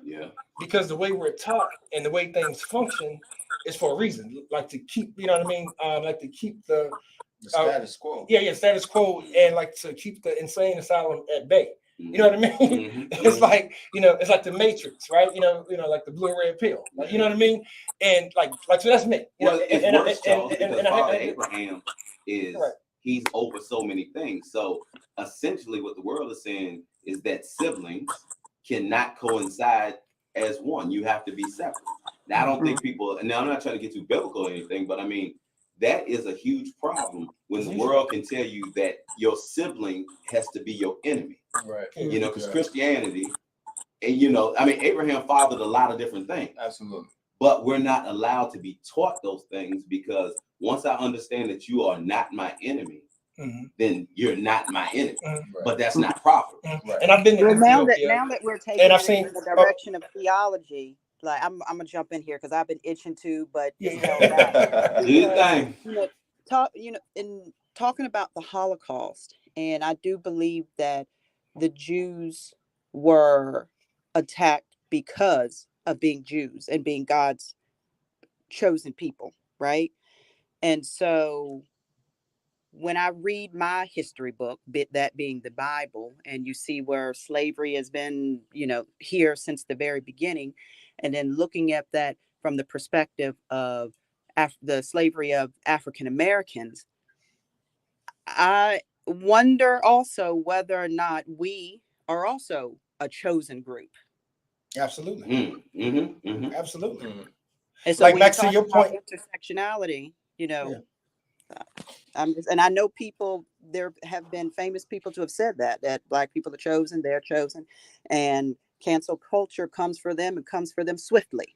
But I do think that they're, again, looking at it from a biblical perspective and looking at it, the intersectionality there. I do think that there is a divine work in that. One of the things that my good brother here mentioned, when we look at Father Abraham and we look at those tribes, this is really an issue of family. That's right. And it's an issue of family dynamics that got to be ugly at times, right? But at the end of the day, be it Islam, be it Judaism, these are monolithic religions, right? There's no God but God. There's only one, right? And the diaspora from where and the historical record shows, right, that contrary to Elizabeth Taylor, Egypt is in Africa. Right. Okay. The continent has been devastated of the resources, and we're not talking diamonds. We're talking about human bodies. Right. The power of reconciliation, the power of redemption. That's what I think ultimately is the story of genocide. It's as a people we survived. Let's forget the qualifiers. The genocide. At the end of the day, we're survivors, and thirsting and hungering for our culture. That's going to be that has not been solved in my lifetime, and I would pray that my children, that there would be some reconciliating moment. Are we survivors or are we surviving? I think. Oh, my bad. I'm sorry, Charles. I was gonna say, yeah, my bad. No, but if you want to hang through, like, can we close it or want to come back? Yeah. No. I want to keep it going. All right. So we got to break up against the hour, y'all. But we ain't trying to keep his brother, beyond his time constraints. Yeah, but we're gonna be right back next hour with Sheem Davis to wrap up, y'all. Yeah, man. I appreciate it. Yeah, it's a good conversation.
grade on All right, it's not- Sunday, April 30th. Hold on, wait. You're listening. So, family, y'all got to excuse us. It's been a minute since we've been on these airwaves, Razor, and we just had a lot of build up. Like we just had to release. So Terrible. yeah, Had to get the cake out my back. but a lot of good, fruitful talk and stuff today. And I know Razor had a question before we go, and as we wrap up, I want to make sure Max has shared what she wanted to say as well. But definitely, lastly. Before I kick it back over to you, Razor, I was gonna say, like, I don't think that we should discount folks like Kanye and Kyrie, for instance, as just crazy, right? We do that too much, and because we all make mistakes, like we all have misstep, like we all have said and done things that we wish we could take back. Yeah. And so to always point out somebody's negatives or their wrongs, even to deny when they actually speak some truth, like I think is very unfair. And I would even go as far as to say even unjustified, because we're all human beings. I definitely don't agree with everything that they say and done. You know what I mean? But at the same time, like I think again, we as a people, I feel like this is why this is so important to us. And I feel like as we continue to evolve further away from creation, that's only going to make you want to draw closer to your origin. You follow what I'm saying? It's chronologically we move ahead. Spiritually, we're going to want to keep. If I can go right before you, Doc, you had something to ask, right? Yeah, I wanted to ask him if we were surviving or we have survived, but I think I want to play devil's advocate for a second, just because that's how I am. At times, I still feel like the Jewish community is getting blamed for things like when people in high profile positions deal with the entertainment industry. I still think that the Jewish community is the one blamed when they're out of a seat of 10 at the real table. They might got 2 seats. Absolutely. But then the people that really, Lord knows I don't even want to mention who I think is really when in you control, start biting your tongue. because I know that this group of people really can shut stuff down. And I think that we can focus on the fact that the people that's in control tell the 2 Jewish people to go out there and you handle this. So then that becomes our focus to say, okay, Jewish people did me wrong in this. But I think the major churches that broke into Egypt and are holding certain relics for us not to see what the people look like are really the ones in control. Yeah, it's one of those situations that blows up Jews. Let me explain what that is. Anti-Semitism is that sort of thing where when you look at it historically, this whole idea that they're thieves or they're money hungry, right? That they're greedy. But if your only job, that the only thing that you were able legally to do was to be an accountant, you're going to be a damn good accountant. That's right. Okay. But then how are you going to turn around and blame me for doing the very job that I'm good at doing and I can work at? Yeah. Subsequently, as my students are entering into the post Civil War movement, one of the things that I shared with them real quickly is when you look at 4 million people who are now flooding the job market, 4 million people who have skills that the average white person didn't, right? Now you want to play the game of, well, I'm gonna tell John over here, you need to watch out for Black Buck over there because they coming for your job. Yeah. When you know darn well that working as a laborer was beneath them. Yeah. So that pitting against one another, that thing is timeless. So your anecdote of the 10 at the table, but 2 are being Jewish, 2 being Jew, but anti-Semitism would have you believe that too is like the mastermind, right, like who's behind the curtain in the eye. Absolutely. And so we get robbed because heck, are we even at the table? We don't even have the directions to get to where the meeting is. Yeah, exactly. Exactly. You know what I mean? So the fact that we can call that out, we need to keep doing that, and we need to be insistent in calling that out, right? To my good friend's point here, you don't have to get in trouble with me. If I don't agree with what Kanye said, and I'm looking at it from the standpoint, man, if I have to pay bills, I'm upset. $1.5 million is nothing to scoff at. Right. But he's not the first, and he will not be the last. But we have elected officials and leaders who've done absolutely worse, and they get a pass. We don't go hard in the paint against them, right? And that's disingenuous, because at the end of the day, from a creation standpoint, it's about uplifting. I am fallible to a fault. I've made more than my fair share of mistakes. I don't want to be remembered for the last mistake that I made. Yeah. And that, unfortunately, right, is going to be the thing that's going to define Kanye until Will Smith and his famous slap, right? Never mind the fact that prior to that, he put in body of work. Never mind the fact that he has this family. Like, we just get caught in that one snapshot. So I agree that we tend to be very myopic about mistakes, especially for people that are on celebrity status. Yeah. If you know, who was it? My man Bernie Madoff. Yeah, right. That made off with all the money. Made off all the money. You know what I'm saying? So he made a mistake. We keep it moving. It'll make for good, jokes. But at the end of the day, it still doesn't address that we got some massive issues out here in these Sesame Streets. Yeah. There was a shooting at a gay club. We're still not going to talk about that. We got mass shootings in schools. We're still not going to talk about that. We got shootings at synagogues, and we still not addressing. So until there's a lot to address, but again, it's like Doug, like this is the squirrel moment. We done with the squirrels. Let's have something meaningful, and then build on that. Yeah, we got to come together. We definitely got to work together better, just as people in general, right? How can you build when you don't own nothing? So, Reza, like how can you, that point? I mean, come on now. How can you build when you don't own nothing? Most of our people rent.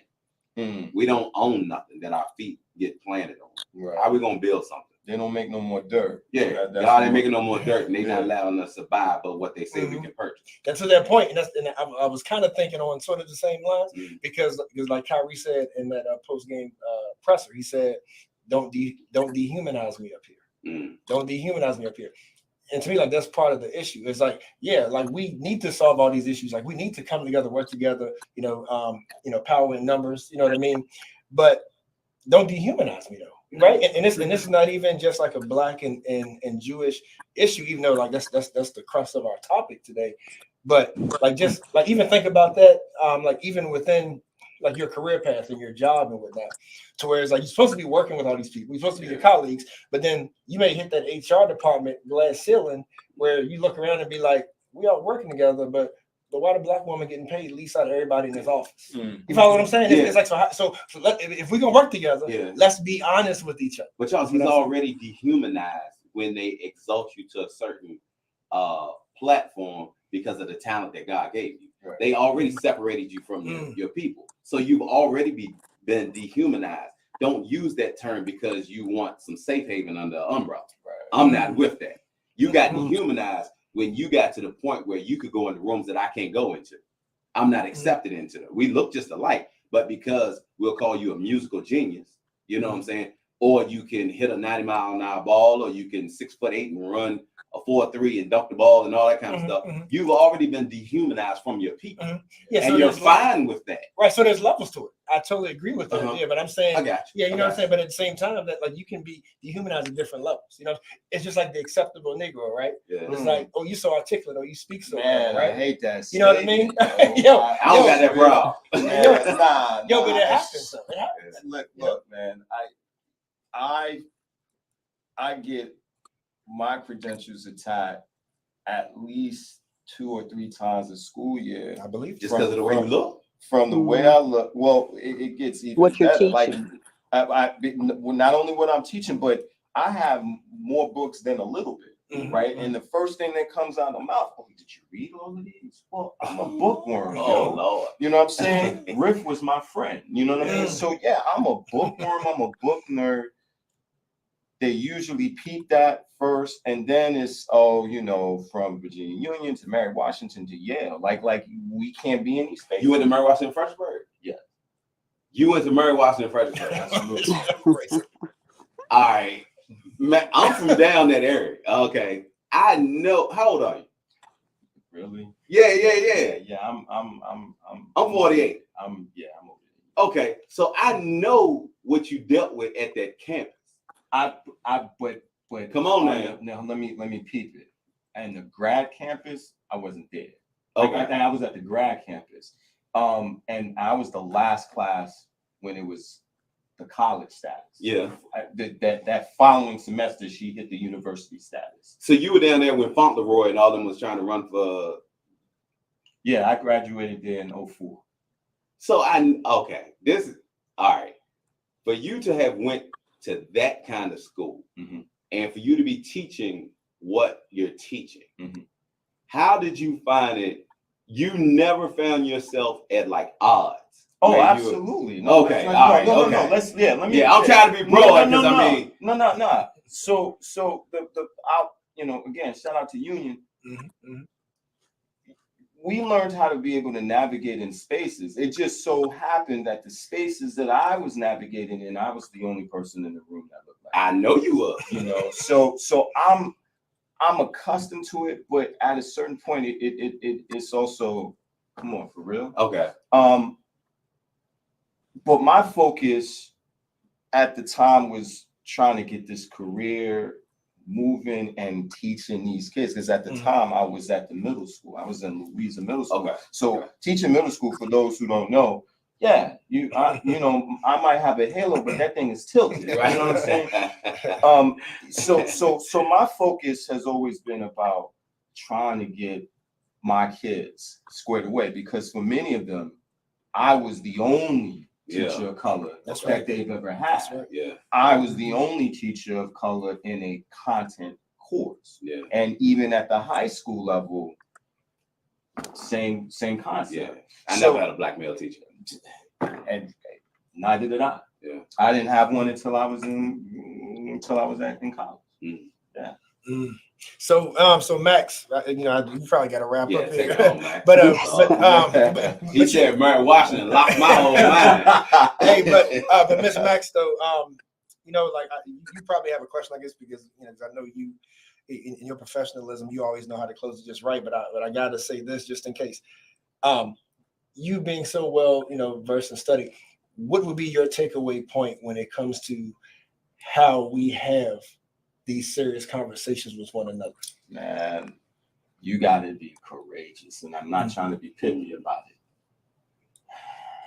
it. And I'm talking about across the aisle. I'm talking about Jewish community, Black community. And then what do we do? Even in a personal level, you vulnerable, like the nerve raw, like a bad tooth. You gotta have the courage to say, look, this is what we need to talk about. I can respect your view, but at the same time, I need you to respect mine. That's it. That's the problem.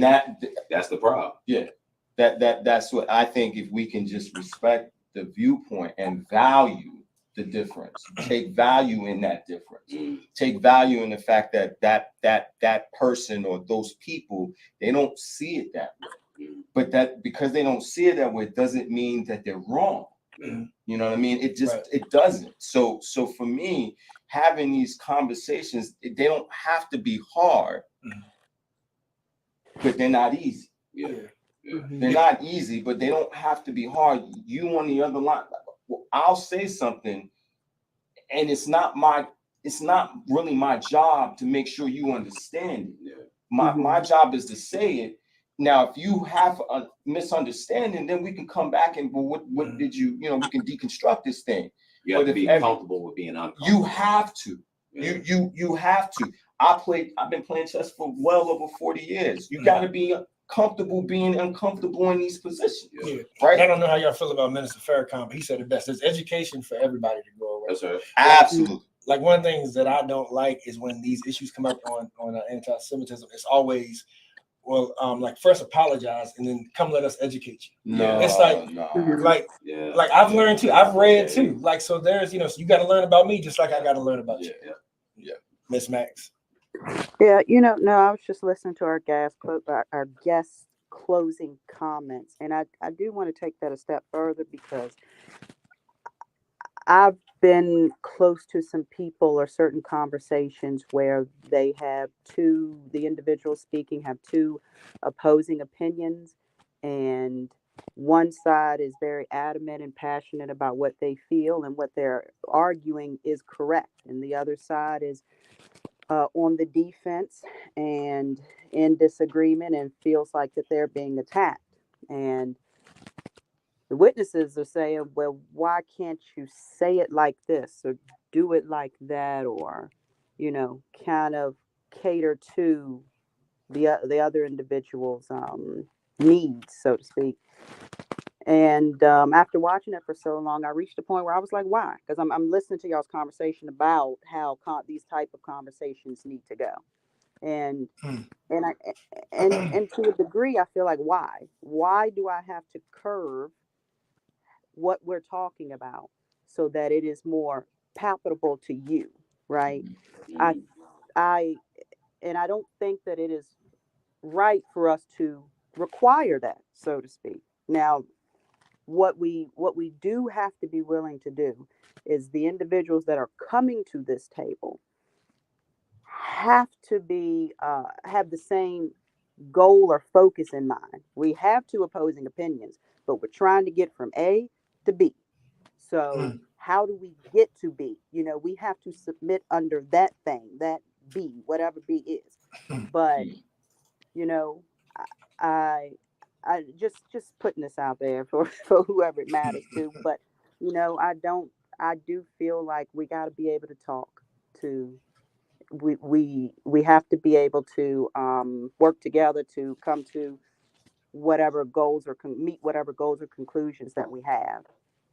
I don't want an individual to feel like they have to do it a certain way in order for it to happen. It's okay to be individual. It's okay to express yourself. It's okay to be you. Shouldn't have to curve yourself for anybody, but be willing to learn and be willing to submit to whatever that goal is, to get to that in the end game. So, I just want to thank our guests. I appreciate your time. Thank you. Wealth of information.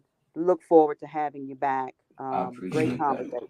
We appreciate it. And look, ask him, Joe, is you coming back? Have me back. Yeah. I mean, with the work you're doing, please let us know. We would love to, to have you on and talk about it as your journey continues. And so how do folks reach you? Like if folks want to learn or be a part of some of your initiatives and your organizations? Yeah, you can reach me.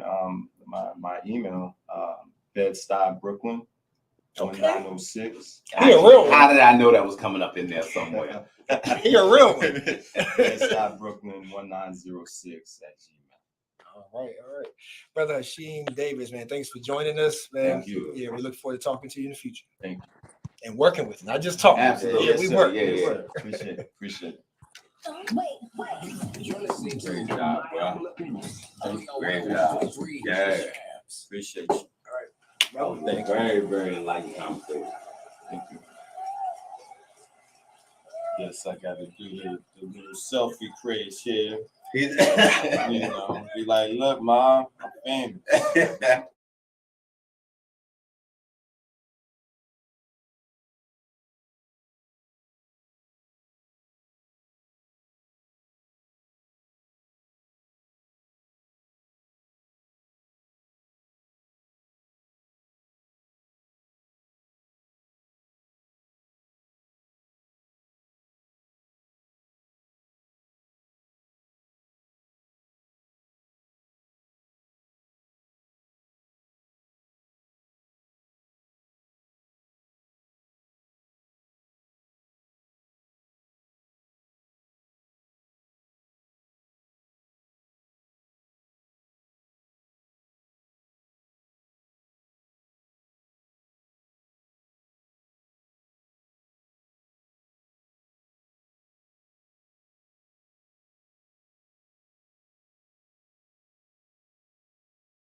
All right, Miss Max.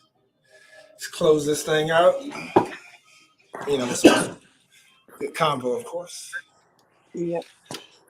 In my humble opinion, Razor, you've been talking too much today. Yeah, but hey, I've been looking for this. You know, like Max, like we were off air for for a while. You know, of course, holidays, Mhm. travels, vacations. Mhm. You know what I mean? Tell them, Max, because even superheroes need breaks, right? Occasionally. But then like we're not gonna be able to re-air this next week either because it's mixed squads, holiday weekend. So like we had to we had to drill this one home today. That's right. That's right. And I think we're doing it. That's right. But y'all know, tell a friend if they missed it. Ooh, they sure are missing something, and but they can hit us. IMHOtalkshow.org. All our spaces are gonna have a YouTube, Twitter, Facebook. You all can revisit this.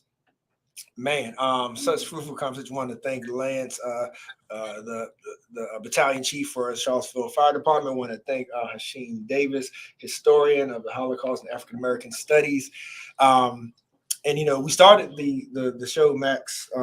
Paying respects to the slain students, and not just the slain students, but the whole situation.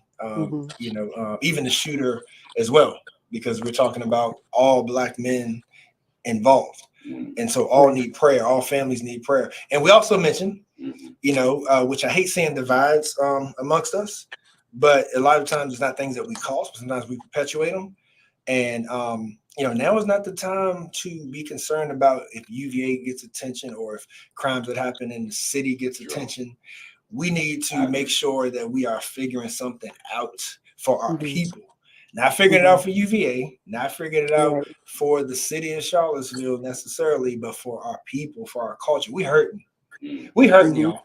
I mean, it like whether whether it's mental health, Razor, whether it's poverty, Max, like we hurt one way or the other, and then you act out, right? Right, like the lack of conflict resolution still stems from a mental issue. Like, yeah, it may be partly emotional as well, but if you don't know how to resolve conflicts peacefully, then like that is some level of trauma that is being shown. Yeah, I agree. And I mean, like I'm just praying for for us all, like a very, very unfortunate, what happened at UVA. And there's so many stories and stuff behind it. Of course, only people who know for sure are the firsthand witnesses. But let's just try to be respectful even of that, like for the family's sake and whatnot. Like I have more thoughts on it, but I'll go ahead and pass the mic to one of y'all, share some thoughts. You want to go or you want me to go? Yeah, I don't think it doesn't matter, but again, my sincere condolences to all of the individuals and the families involved in the incident that took place this week. It's just such a sad thing. It's just such a sad thing. And again, as you mentioned, Charles, no one knows what actually happened. We don't know the how and the why to a certain degree, but it has our attention and it has our thoughts and prayers. And I say that because I personally want people, our listeners, to understand that things like this that happen in Charlottesville community, and not just here, but also outside of Charlottesville, they have our attention. Situations like this have our attention. We've seen the faces of the gentlemen that were murdered this week. We've seen the praying hands all over all of the different social media platforms. People's thoughts, hearts, prayers have been with these families and for the loss of life. And I want to make sure that people understand that this is happening throughout our community. Not every day, but definitely more frequently than we care for it to happen at all. And a lot of the individuals that are saying we're praying, so horrible, this is bad, how could it, oh my God, are not the same people that you hear from when it's your neighborhood kid that's getting killed. when it's your, just a local that's being murdered. It's a local kid that's committing the crime. It's it's happening all the time. And I do feel like that the same attention that this act has garnered should garner the same level of Mm-hmm. attention when it's just the Joe down the street. Right. You know, I Yeah. I don't. It has come across like these boys' lives meant more in this Mm-hmm. community than Joe down the street. Mm-hmm. And again, there's absolutely no disrespect here. It's an unimaginable thing that happened this week. Mm-hmm. Yeah, But we gotta hope that the UVA, light and resource, will have a trickle effect, to the city. yeah, I mean, that's we true. gotta But hope. it We gotta shouldn't hope. have to. Right. It shouldn't have had to. It shouldn't have to happen there Mm-hmm. for there to be some serious action taken. Right. And Can so, I? what I'm saying is just a long-winded way of saying that this is happening across our community, Mm-hmm. and all lives matter, Mm-hmm. and we need to take the same action, whether it's someone that we don't know, a Mm-hmm. face that we don't recognize, someone in our very own backyard, as opposed to someone that we have placed value on because Yeah. of their affiliation. Right. Now let me ask Razor this question to get his thoughts, because I'm not sure what direction that he's thinking of going. But let me ask this question to you, Razor. And God knows I don't mean any disrespect about what I'm about to say at all. But it's real. And it's one thing you should know by now, because if I just called out Jewish people, I ain't scared to say nothing. But anyway, Razor, in all seriousness,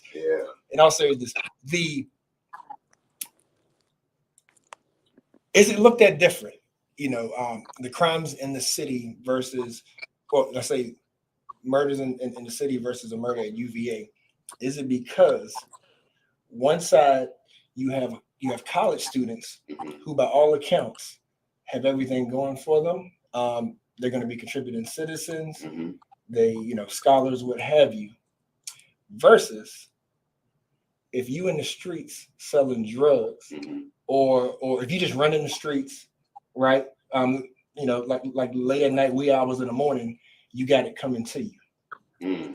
Is that and I'm not saying that, but I'm asking, would that be an accurate assessment to say that's one of the reasons why it gets more attention, because you have college student versus you in them streets? That's what happens in them streets. I don't think, and I want to make sure everybody knows that I'm 100% being respectful in everything that I say. I think that those young gentlemen, those young princes, are getting the attention that they're getting, not only because they were students at the university, but they were a commodity for the football team. I think that if they did not get any playing time, or they were just on the football team, we would not be seeing any of the stuff that we're seeing. I don't think just because they were a student that was enough. I think that one thing that has always plagued our people is that we are cash cows, right? And you're talking about very noticeable individuals in our community when it came to the football team. You start hearing people describe him as, oh, you remember the guy that was running down the field that caught the pass? You remember the one that, what I'm saying? They're describing what they did and making that who they are. So what I believe has happened is that when people place things on them like UVA strong, you're demoralizing these children as to who they were. And you're making them a commodity of the largest institution that's in our area. Yeah, think about how many UVA strong t-shirts gonna get sold now. Absolutely. Think about how, I'm gonna even go after our people. Now I know I'm gonna catch some flack for it. No, please do. Because I'm going. Gospel singers wouldn't be showing up if they were just regular students. If it wasn't so big. Black kids get shot up more than 3 all over the place. Shoot. It's just, it has turned into a commodity where sometimes people feel like, okay, now I'm supposed to support this because this is what's getting the attention. Right. You Yeah, know? and I totally get where you're coming from. So, but I let me like, answer I that. slightly disagree because I feel like Well, let me it's finish. UVA. Yeah, So, you know. no. Just let me finish this part right here. But do I feel that we put a different light on? Okay, if I'm out at the street at nighttime doing certain things, then I got it coming. As opposed to if we end up finding out that maybe the situations between these young gentlemen wasn't all peachy keen, you know, outside of the football place. It's because I'm in the military and I have a problem with another military person does not mean that we're friends. You know what I'm saying? And that's how this is being portrayed. Okay, football player did this to football players. Oh my goodness, certain thing. That don't mean that they knew each other. That don't mean that they liked each other. That don't mean they had a relationship. That I don't know yet. You know what I'm saying? So where I stand for the most part is I have a lot of questions. And in those questions will dictate how I think about the situation. Right. I haven't drawn a hard line in the sand at all. If certain things took place, then I understand that certain things might come from that. If certain things didn't happen, then I have other questions, you know, so that's where I'm at. Yeah. And you know, what's interesting too is that part of the Virginia Film Festival, one of the films was a documentary about hazing. You know, because that has been one of the things that has come up, like whether there was bullying involved or any kind of like hazing that was happening.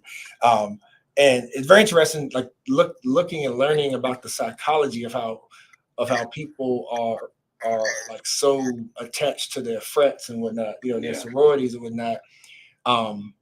But they still do things that have roots in slavery to each other for you to earn your acceptance, and for you to show your sense of strength and worth. You know, it's very interesting. So if anybody has seen that hazing, I definitely recommend it. Have you noticed the psychology behind that it? Hazing only comes about when we start talking about college or that? Like we had a situation that happened in high school. You know what I'm saying? Where it's not called hazing when the children are younger. You know what I'm saying? So that's one of the problems with the English language is that it only applies in the same thing given a different title can have a different meaning. We do it in the legal system. You know, that's the reason we have first, second, third degree murder, manslaughter. Like dead is dead, right? But depending on what title we put on it, lets you know what level of persecution we're gonna give it to. Right. You know what I'm saying? Like if I was a lady and I come and tell you I was sexually assaulted, that means a lot different if I say I was raped. So the English language is meant to manipulate situations. And unfortunately, I think that there can be a lot of swaying about how people look at this particular situation based on the words that's used for each party in this individual. They're not even separating the lives of these three gentlemen. They're placing them all together. Like they came in the world together, they left together, and so that's how we're going to position it. And it's going to be based off of these were the greatest of us here down at UVA. You know what I'm saying? Yeah. Like they're taking away from who these gentlemen were by placing them all together, and nobody's even saying a word about this. Got you. Now, Matt. Now, I see Aaron's on the line too, and Max. Like a question that I pose, you know, for all of y'all as well is because here's something that's become because you guys know like that I do some mentoring. You know, like I try to contribute in different ways. You know, just trying to like be a contributing citizen, right? You know. But it's never enough. There's never enough time in a day. But the conversation that's definitely been happening for a while, and specifically this past week, is like what's sort of the root of our issue, like when it comes to the increase in crime and violence towards each other. One is there not enough recreation? One is not enough jobs, you know, so that contributes to poverty, right? Like those are the two main things that you know that I hear the most. But the third as well, in people, we all family here. That third is parenting. Parenting. Yeah. Now there's always exceptions to the rules. There's always exceptions to the rule. We totally get that.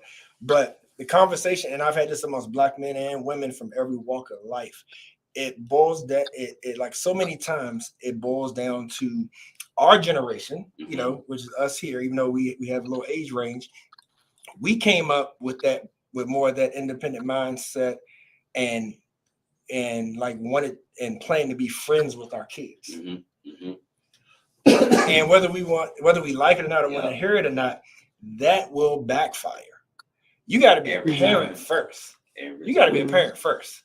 And it's like, because I just don't know of when there's set expectations to where a child, and when I say child, I'm talking about like young adult and younger. Yeah.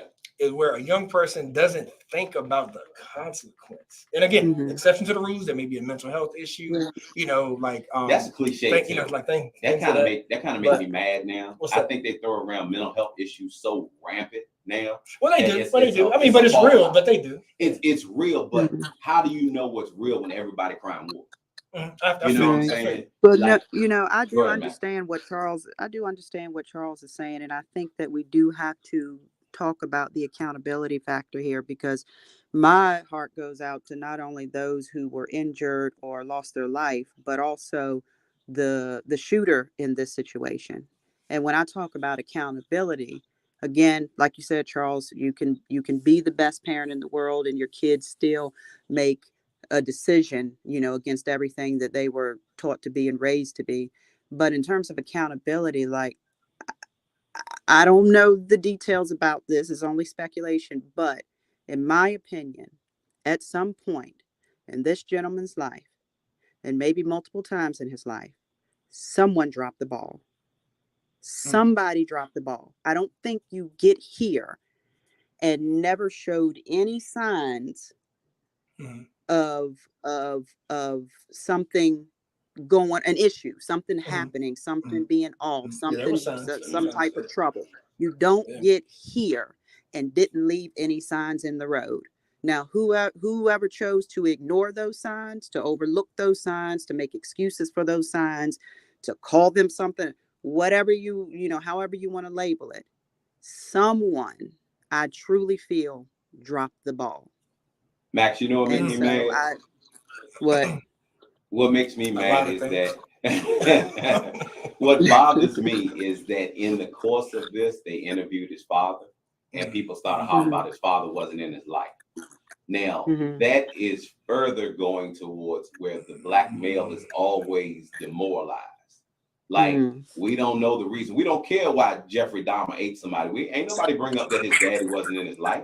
But the second that a black male does something, we start hollering, even around the city. Where is the men? Where is the men? So this happened right here. The daddy wasn't in his life. Like, we don't choose. Our community, especially and I say this I don't even say disrespectful. The black women are just as impactful as in blaming the black man as anybody else, because they are some of the first ones that will start hollering about what the daddy did and didn't do. Hey, Charles. That's deep. What you got, Aaron? So I just want to say, first of all, sorry for getting off a little earlier. But the condolences go out to those families. But I think that we have to start looking at this a little differently. And I want Razor's input on what I'm about to say, because it's kind of hard. But when that young man decided to pull that trigger, essentially, that was an act of suicide.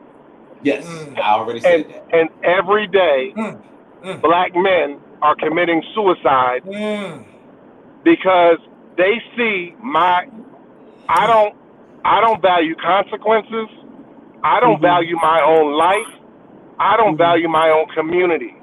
And we have, as a community, a portion, not all, because we got to be nuanced in this new age, but we have a large segment of black men that are just willing to commit suicide every day because they have what we call vacant esteem. So what vacant esteem is, not a lack of self-esteem, but my life means nothing. And if my life means nothing, your life means nothing. And I don't know how to attack that other than us as families, individual units, saying that we have value in each other. But when that guy pulled that trigger, He said, I'm killing myself. My life is over. And Yeah. that's how we got to look at it. Yeah. Mm-hmm. I said that. Thank you for that. I already, yeah, thank you. Great comment, Aaron. Mm. I had already said that. Like, he had already committed the crime before they got on that bus. He had already committed it in his heart, regardless of when he may or may not have grabbed the weapon. He had already committed in his heart that suicide that Aaron is talking about.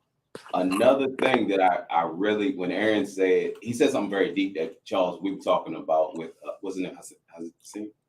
Yeah. Early out here, is that a race of people will find it hard to have leadership when your men are not in those roles. You take things like The Woman King, which is an excellent movie. I love it. The new Black What you Panther about to say? movie. Because I loved it too. The new Black Panther movie, and even Till. All those are about the empowerment of women. The black male is getting erased right in front of our face until something goes wrong, and then everybody wants to holler, where is the black male? He is strategically getting erased from anything. You have more young men running around here with, and I'm not talking about gay, but you have more young men running around here with women mannerisms than we've ever had, because of the absence of the black male. The thought process of the protection is even different. You know, like it's everything about a male is considered too hard. If it's a manly man, it's too hard for society norm until something goes wrong, and then people want to scream from the mountaintops, where are the men? You didn't already killed them, and it's happening right in front of our face. So the only thing that I would disagree with you on in that, Razor, is that I don't know if it is necessarily men being written out of the story as much as it is as women, black women, finally being written into the story. They're exchanging. They're not allowing us to stand next to each other, is what I'm saying, Max. I said it wrong. Even in the movie Black Panther, M'Baku, who was a great warrior, is diminished down to a helpmeet of what do you need for me to do to make sure that you're safe. So as him being the leader is diminished down, everything that comes behind him is diminished down. That's it's plain and simple. We're looking at a mirror in life. Movie is imitating life, and we're accepting of it. That's a good point. But you know, and like, while I get where you're coming from, and you know, at the same time, like, we got to hold each other accountable. We can, you know, how accountable? Like, we got to, like for instance, no, man, seriously, accountable to what? Like, what so I'm saying, accountable to? I'm saying, like, accountable to ourselves, our family, our community. And what I mean by that is like I was just with a group of brothers, and yes, to your point, what I hear you saying is that sometimes life is hard. Sometimes there may be a judge making it too difficult, maybe a woman making it too difficult, maybe a job making it too difficult. But at the end of the day, that's when it comes to we holding each other accountable. But within that accountability is being there for each other. Because like if you see your brother and he spending money, like, you know, because he got a nice car, but you ain't going to visit your kids, or you ain't picking up your kids, bro, hold that dude accountable. Absolutely. Like, you know what I'm saying? Like, well, I get where you're coming from. It's like there's a threshold for the excuses in some regard. You know what I mean? Like, no matter how hard it gets, it's kind of hard for everybody. And that's why we got to lean on each other. But do you realize? But we can't do that if we always fight.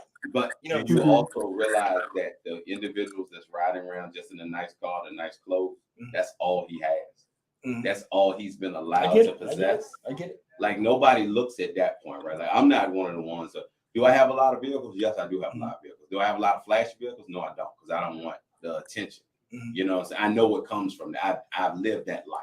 I don't want that. But for the ones that are still living that life, the air bubble is getting sucked out of that organization of men that you're talking about, to where, how many of the men do you see find the house and then go find the woman so he can put her into the house? Like, he's bringing her. Like, contrary to popular belief, you don't make a wife, you find one. She's already a wife. You can't make her one just by marrying her, right? So how many men that you know that's going out here getting a house and then finding the wife to bring her back to create the family? We do things backwards. We, you know, somebody come tell us that they pregnant, and then we're gonna figure out how to take them. More often than not, we end up in child support court. Like, so when you say hold each other accountable, we're standing on slippery stones. I feel you. We don't have nothing to put 10 toes True, down. but it doesn't mean that we still don't do it. Give it a valiant effort. Yeah. I mean, you give it an effort, but I mean, that's why I asked Charles, what are you giving the effort to when you don't have nothing to build off of? Yeah. Hey, Charles. Hey, Aaron, we are against the end of the show. You got something real quick? Okay. Yeah, I just wanted to say, with this UVA tragedy, the young lady in Charlotte that was just beaten to death, the 4 Idaho teenagers that were just stabbed, as a society, we have a violence problem that we need to be very honest about. And that's one of the things I see. We're not being honest, Max, you know, we're not being honest about what we see. Because if somebody just looked at the United States over the last week, they would say, what in the world is happening there? This is unbelievable, you know?